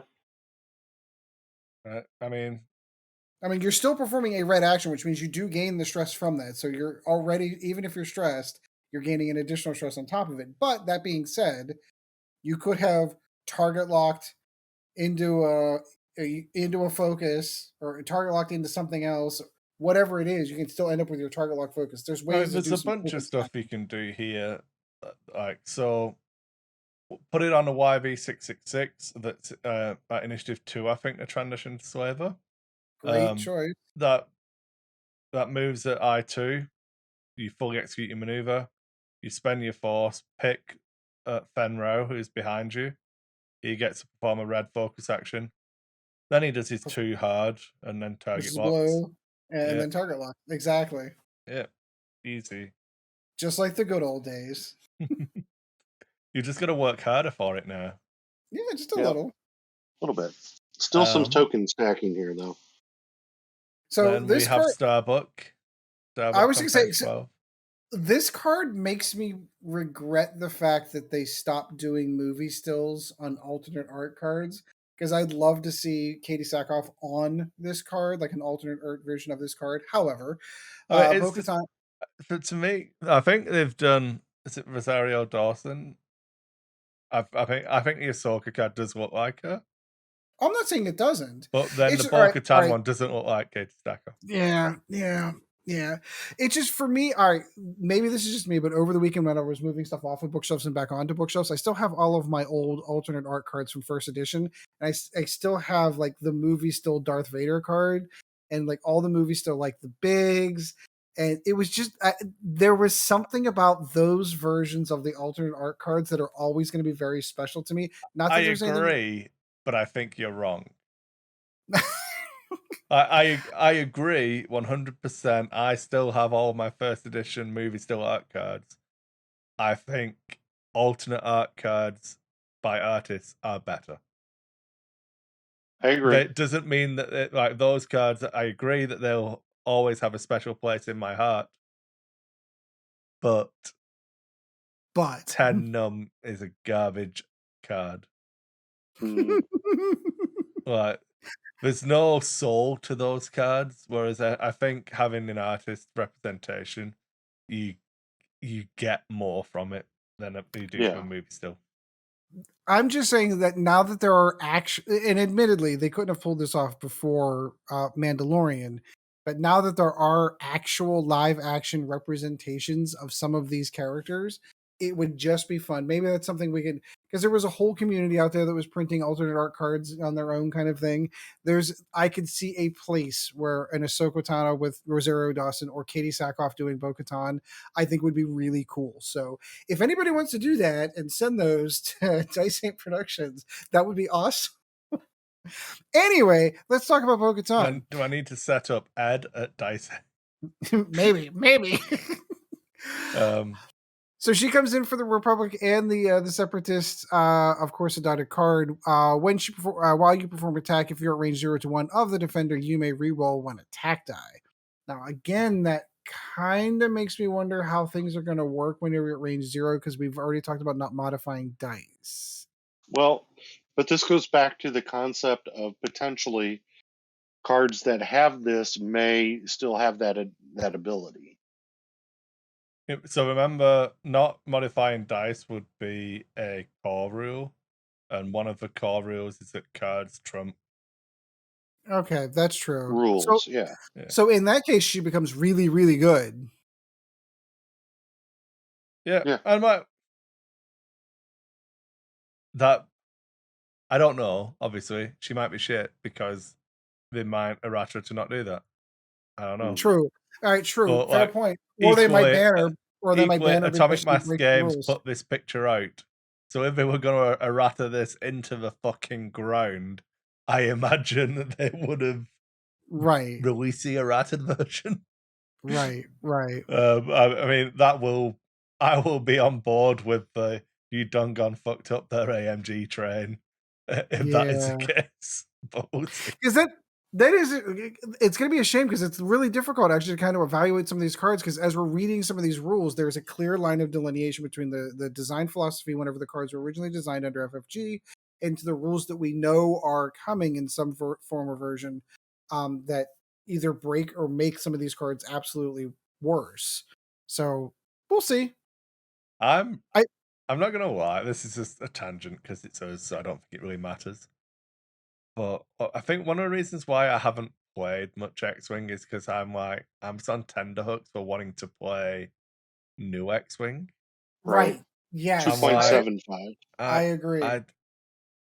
I was don't get me wrong, I was enjoying the game I was currently playing more than I have for a long time. But now I'm like, but is it as good as it could be? Now I want to All of flush all those that things that out.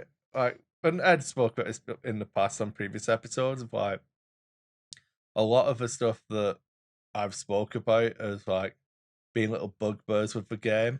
The fact that they're getting looked at, so I'm just like, just wait, Kris. It'll be okay. It'll be worth it. Just wait. But And then you legitimately you've got to wait not only for the core rules to be rewritten and re-released, but then the points to go with it.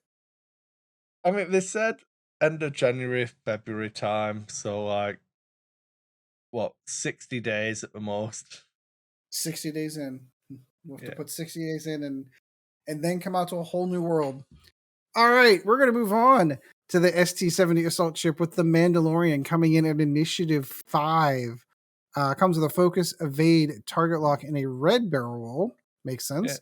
So it does what the Razor Crest title does, what you combo the evade into a barrel roll. Then. Right, exactly. When you defend or perform an attack, if you are in the primary firing arc at range 1 or 2, or of range 1 or 2 of 2 or more enemy checks, you may change one of your blank results to a focus. Range 1 of 2 or more. So basically, he wants to be in the fight. He wants to have other ships pointing to him. I'm really excited. Sorry to interrupt, Ed. I'm really excited. No, go ahead. To see if AMG continues making cards that are hard to read. I'm like, can you tell me how how Vulture's landing struts work? Well, I was thinking that as we're reading some of these cards, I'm like, especially when we got to the flip card, I'm like, there's a novel on this card.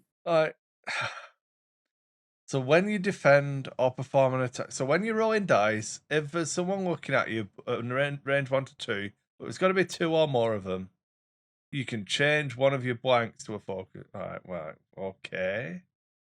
I mean, really, well, the way that should have been written is while you defend or perform an attack, if you're in the front arc of 2 or more enemy ships at range 1 to 2, that makes more sense. Yes. They wrote it backwards. And that's why I stumbled over it as I was reading it. And then their proofreader was pretty bad on this one because it should have been changed to that exact wording that I just said. Yep, I agree. Yeah. The Mandalorian, of course, comes in as a crew who adds a reinforce.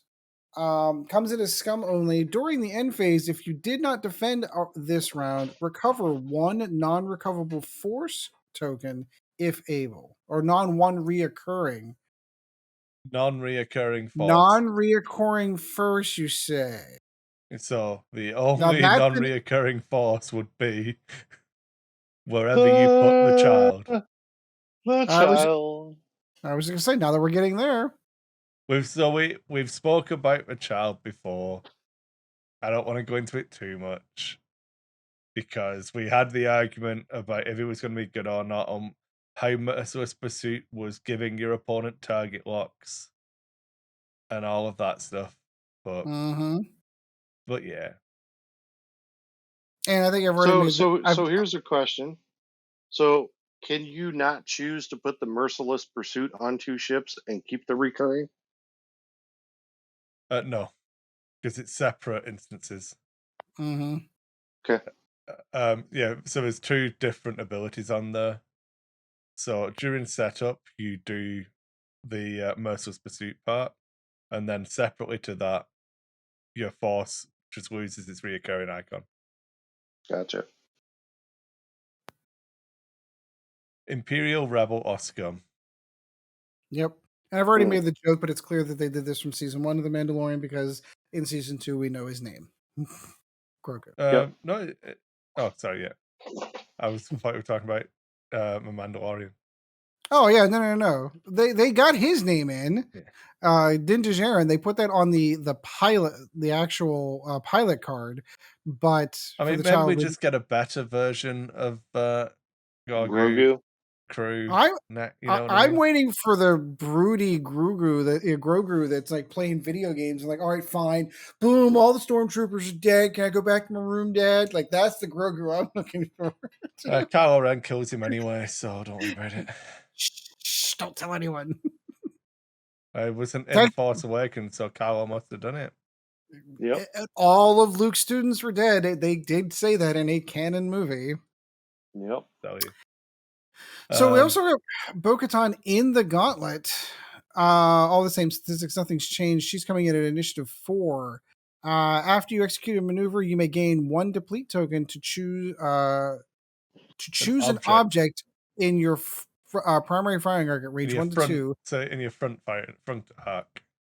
Isn't it? Well, It doesn't mean primary firing arc anymore. It means front. You're right. I always trip up on this. Any firing arc on your printed on your ship card is a primary weapon now.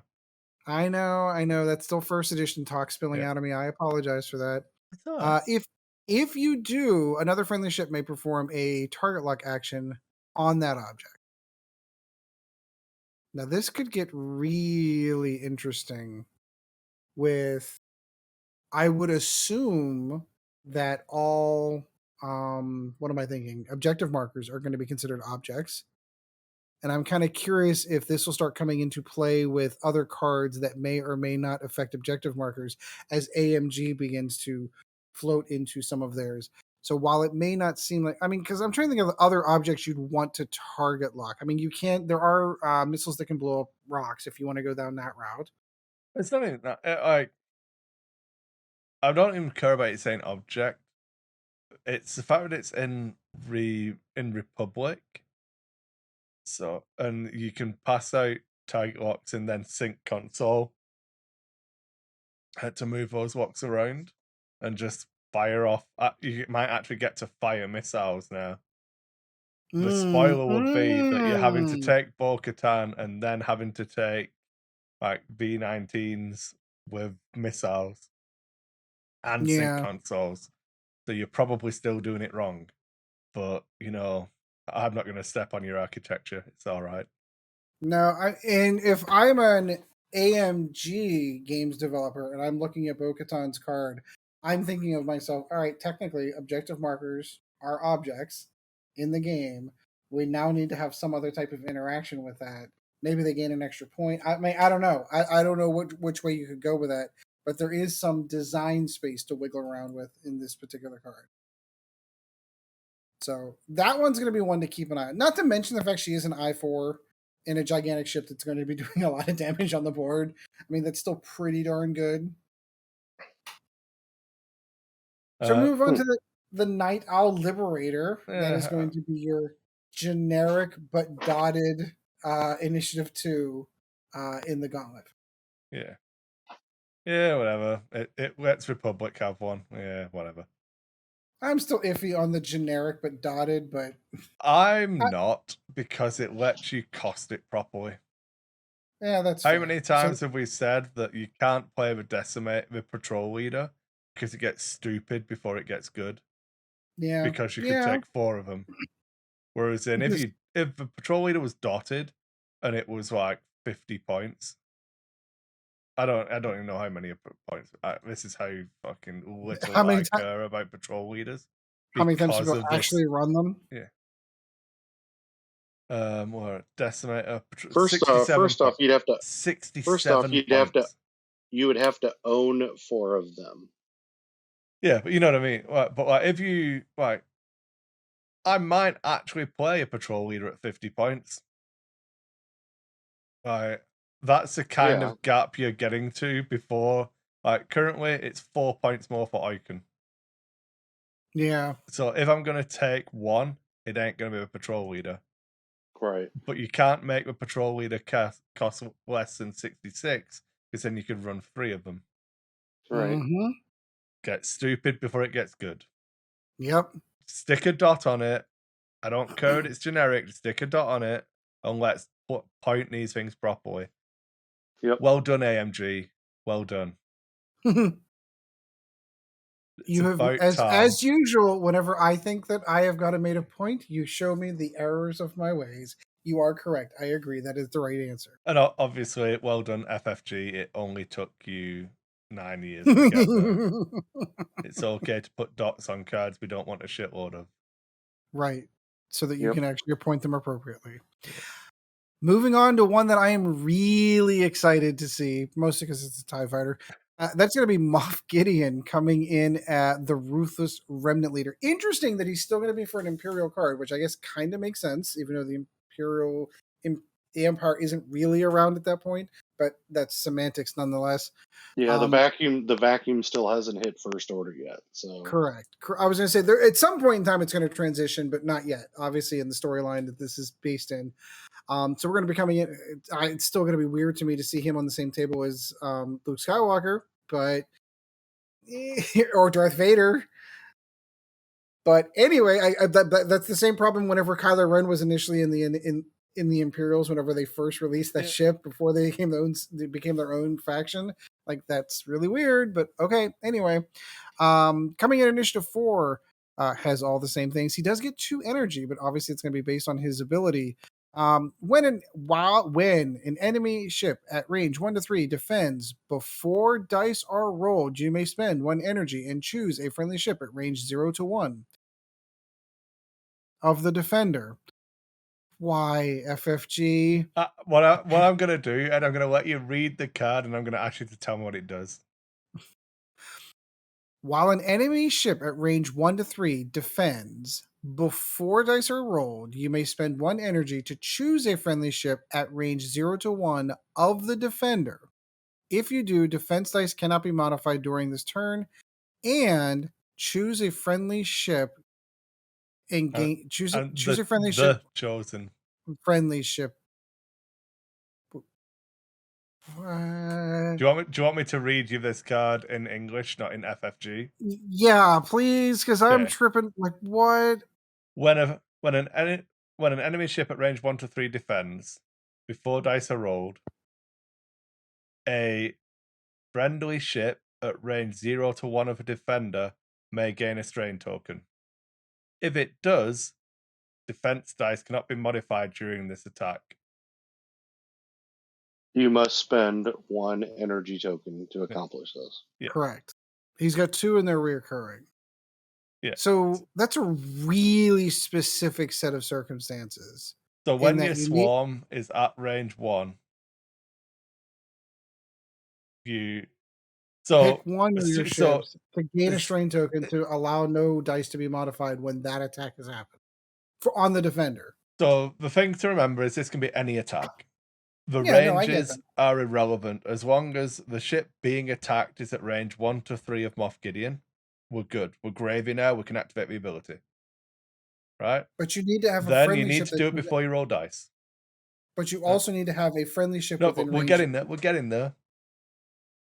But so to do anything, the ship that is defending has to be within range 1 to 3 of Moff Gideon. If it's not, there's nothing else. So the first check, if you want to use this ability, is that defending ship I'm going to measure to Moff Gideon. Right? Then, before you roll the attack, I think that's irrelevant to the conversation now. We all understand why this is the case. So you can't say, I didn't roll any hits, so I'm not going to spend the charge.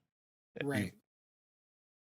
So then you've got to have charges, so you spend it. Then, once you've spent it, you measure range 0 to 1 of a defender. And if there is another friendly ship, or it could even be you. Yeah, it does say friendly. It could be Moff Gideon. It could be Moff Gideon. Agreed. Yeah. You put a strain token on the ship because you have to pay the cost. Then they can't. It's weird because there's 2 batches of costs theoretically. So basically, Moff Gideon said, Academy TIE Fighter pilot, fly up there and block that guy so he runs into you, doesn't get an action. And then that ship that your Moff Gideon is attacking. Anyone is attacking. It doesn't have to be Moff Gideon's attack. That's what I mean. There's a lot of words. Effectively, Power Runner could be attacking. Yeah, the way I think of it is that what he does is he goes, "Why this guy's shooting? You over there? Would you like to be Karnar Jax for 2 minutes? Yeah. Hold this strain token, and we'll call you Karnar Jax for a little bit." Yep. Can't spend focus or evades or modified dice, whatever. So that ship, that defending ship, as long as he stays at 0 to 1 of that of the ship that took the strain token, anybody shooting at him basically forces him to not roll in or modify just for this to- attack. Just for one attack. Yeah. But I really like it because I think it lets TIE fighters hurt Jedi. Yes. Because I've played against Shakti. It's fucking bullshit. What's that? So you're telling me Anakin's got 2 evade tokens every round and 3 force? Right, okay, awesome. So he's got stealth device. Okay, so he's agility 4 with 3 force tokens and 2 evades every turn. Right. Sorry, do you want to tell me Every that turn. again? Why is this allowed again?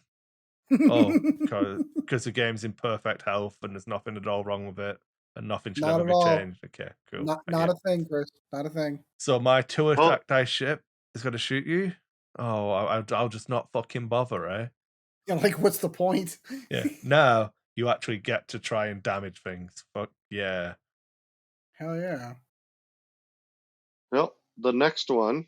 My new potential Black Squadron replacement, the ISB Jingist, two-dotted Jingist.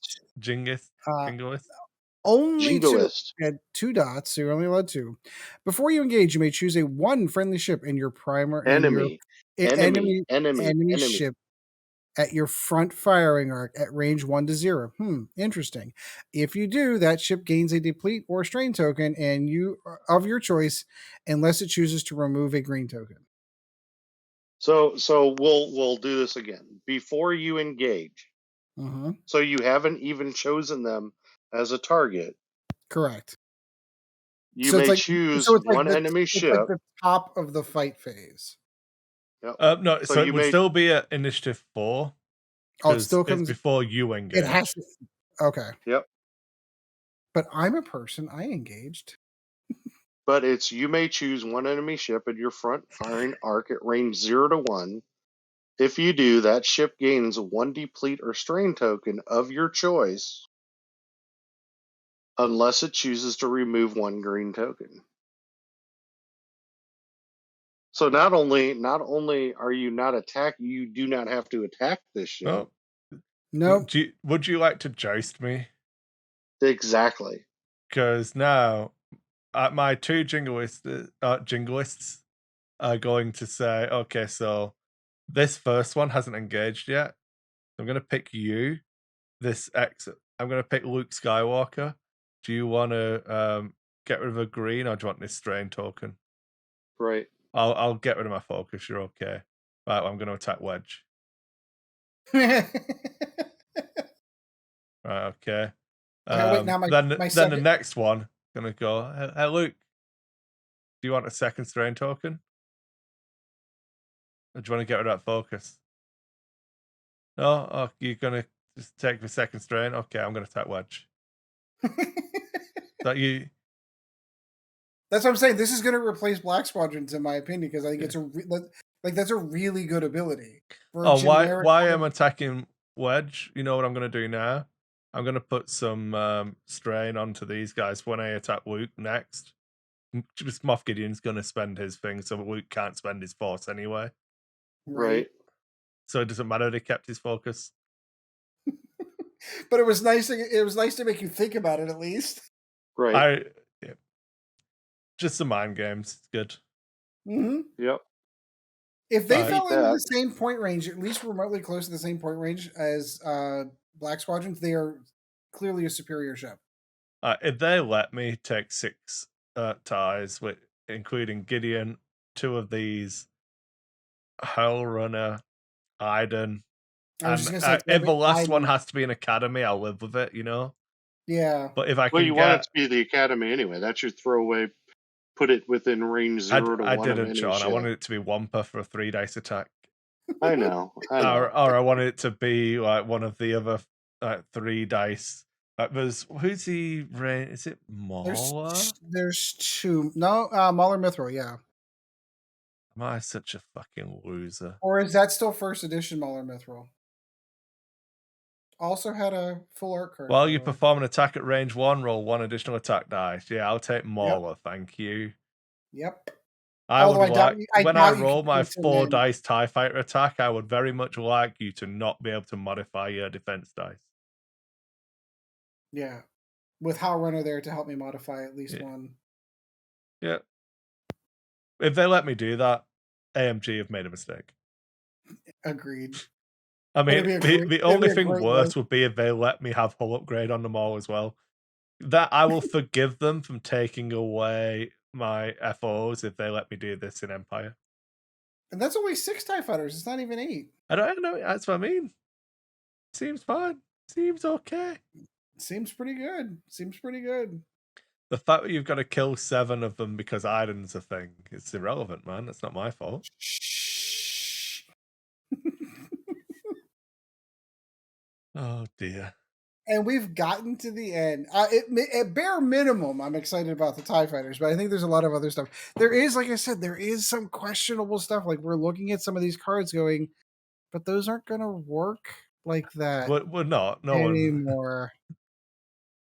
I have It's going to be a faith strange. that it will all It's be going to be a okay. strange time. So do I. As do I.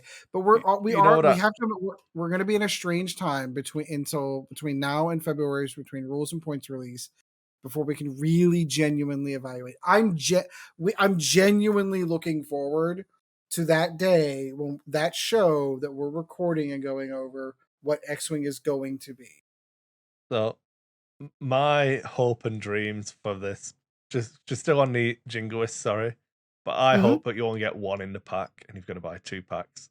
Oh, they wouldn't do that. That would. I wish that's what I want the FFG legacy to be.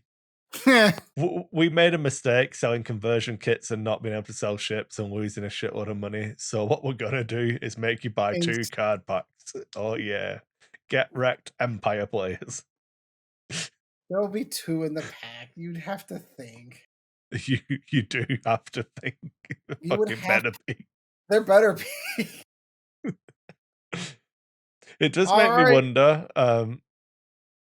because I'll be pissed off because you can't have Gideon and the Jingoists on the same side. So it should be 3 cardboard, which should then, in my head, a layout should be Jingoist Academy, Jingoist Obsidian, Moff Gideon, and Black Squadron. Yeah, I agree. That's how you should do it. If they do Jingoist and Gideon and Jingoist in a different name, I'll be fucked off. That would be a shit thing. And FFG has done that before. I will come back to they put Jango Fett and Sam on separate cardboard, so you only had to buy 1 to be able to run both. So that was nice. Yeah, but yeah, they figured it out after a while. But the argument is that they stopped figuring it out because that just costs some money every time they do that. That seems like such a cheesy way to make Admittedly, the amount of ships that I have bought specifically for the cards inside, the actual upgrade cards inside, is ludicrous. I mean, you had what, 2 epic ships that did that? Mm-hmm. I mean, well, you're yes, pumping out $200 for 2 epic ships to get 3 cards. To get 3 cards. Totally 3 fucking cards for $200. That wasn't FFG's fault that you didn't play Epic and enjoy them. I wanted to play Epic. I've been one of the largest Epic proponents since it released. I mean, I'm thinking more along the lines like whenever what was my first edition brain has frozen, the card that allowed you to gain an evade token at range 3, the anti-turret card. Auto thrusters from the Star Auto Viper thrusters. pack. Yeah, auto thrusters from the Star Viper pack. You got what? 1 or 2 in that pack? I think you got own 2, I believe. Yeah, I think you got 2, but I own 2 of those so that I can have 4 copies of auto thrusters. Mm-hmm. They're sitting right there because it's the only reason why I bought. So it's not uncommon for me to buy a ship for the card, but for the stupid card stock on the damn ship, come on, man. The Yeah. worst was when I first started playing First Edition, and you could not find ships Still anywhere. with me. You could find starter packs, you could find the Falcon, you could find Slave One. So when I had to buy 2 individual TIE fighters because they put Mauler Mithril on the back of Hell Runner. Runner. Yep. And damned if you wanted to run both, you have to go and buy 2 of those, and you couldn't find them anywhere. Yep. I'm a Oh, fan. those were the days. And of course, did Ed do that? Yes, he did. Why wouldn't you? Well, those were the days that everybody was playing out of my box at the time. Yeah. I think that's it. That's a good There's a lot of good, like just going over new stuff. Right. we had a good Like the old solid days. hour plus of X-Wing content. Absolutely. Mm-hmm. All right, so that should do it for this one. Before we go too far, of course, we are recording this a day before New Year's Eve. So I do want to take the opportunity now for those who are listening in 2022 in the future. Happy New Year. Hope all goes well in 2022. For the love of God, can this COVID thing go away? I'm so ready for this to go away. And maybe we'll hear things like, like OP and how they're going to start running events and in standard play. I'm really looking forward to it. They've already reached out to people about Worlds, and if people have invites, if they and intend on coming, if they can get in touch with them. So they're already. So if you have an invite, Ed, you make sure you get in touch with them. Well, I do not have an invite. Well, no. How do they know? Because they're reaching out to people. Because it doesn't seem like the list made it over to them. Yeah, it does seem that way, doesn't it? Real surprise if the list didn't just get thrown in a fire when everyone got fired. Yeah, that is correct. Wouldn't that have been a shame? That sounds plausible. In fact, there is a non-0% chance that could have happened. Yeah, well. Yeah. What are you gonna do? So what you're saying, Sean? What you're saying, Sean, is I should reach out to AMG and say I totally would. I have a podcast, don't you know? Of course, I've been invited to World. That's right. Absolutely. The World's in Seattle. Ooh, that'd be easier for me to get to, I imagine. Yeah. Calgary to Seattle can't be an expensive flight. It's not long. We'll just fly to BC and then take the ferry over. I'm sure I've flown. I've been to Seattle on one of the flights I did. Always went to see Seattle. Well, how far is it from there to Vancouver? From where you are to Vancouver?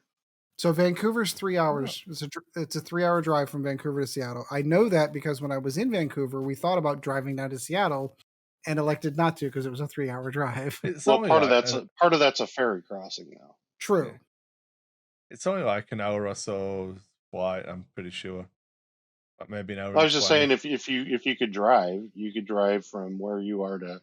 I don't know. I could do it in a day. I'm pretty confident I can drive to Seattle in a day. Yeah. I think because I was looking at driving to Anaheim to do Galaxy's Edge, but that's pushing the. That's a 2-day drive, probably a 3-day drive if you do it properly and like enjoy it. And sleep. Sleep at Galaxy's Edge, man, on my spaceship. Just waste it. Pew pew pew. Yeah, I have been to that Disneyland. I know I've I'm been jealous. There. I want to go, but I'm also poor. I'm looking at my lightsaber right now. That was fun. I want to go because I want lightsabers to play with now. I mean, for Evie to learn like Star Wars with, I don't know, reasons. Yeah, absolutely. So it says here, if you do end up going, Calgary to Seattle's 11 hours and 54 minutes going through the states. Yeah. That's the way I go. Don't want to do a mountains if I don't have to. I'm just saying, if AMG wants like official coverage of the event and they need people to talk, they should go to Gold Squadron and. Okay, yeah. If you want it done well, you should. I mean, I'm pretty sure we're prefer way down that list nowadays, Ed. Yes, contact Dion. He's absolutely the one to talk to. But if you want it done Badly, badly, with lots of first edition lingo and passion, I'm sure Dion will do just fine. You're right. God damn it. Love you, Dion. Okay, yeah. Thanks to all the patrons this year. We'll figure something out for next year for what to send out and everything. Generally, I try and mail shit in January just so I don't hit the Christmas rush and stuff gets lost. But yeah, thanks for everyone who supported both Dice Hate and Lack of Focus on Patreon. If you would like to continue supporting us, we'd really appreciate it. And if you wanted to get in touch with us, you can shoot us messages on Facebook at Lack of Focus Podcast. On Facebook, you can email us at lackoffocuspodcast@gmail.com. And yeah, follow me on Instagram, Dissect Kris on Instagram. You can see all my nice models and games of Necromunders and sometimes X-Wing. You can probably watch us all streaming Project Zombies or whatever it is. That might be happening soon. I have to install it before I go to bed. Yeah. Project Zomboid. And I think Ed owes some money to charity. I do. Because he didn't play a game of X-Wing before this show. I had intentions of doing so. If I would, what threw me off is the fact that for Kris, no money spent. Yep, it threw me off was the fact that I had Monday off, and I felt like that whole day was Monday for me. So when Chad messaged me at 4:30, right before I was ready to leave for the store, I'm like, oh, A, I didn't realize I was going to the store, and B, I had never spent any. Like, I would have spent time because it's end of the year. I would have spent time during the day just building a list, anything to take up there. But like, I hadn't dug anything out. I have to go into the closet and pull some of the X-Wing stuff out of there. Like, it would have been a mess. It would have been a mess. It's all right. So I'll tell you what, Ed, because I'm a nice guy, we'll go for the same charity that you would have picked, and you can donate money to it this time.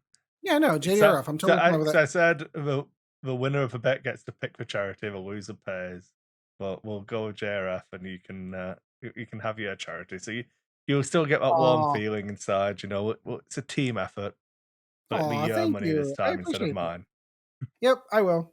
I'll be more than happy to do that. I'll send you the receipt. What was the dollar amount? I don't even remember. Pardon?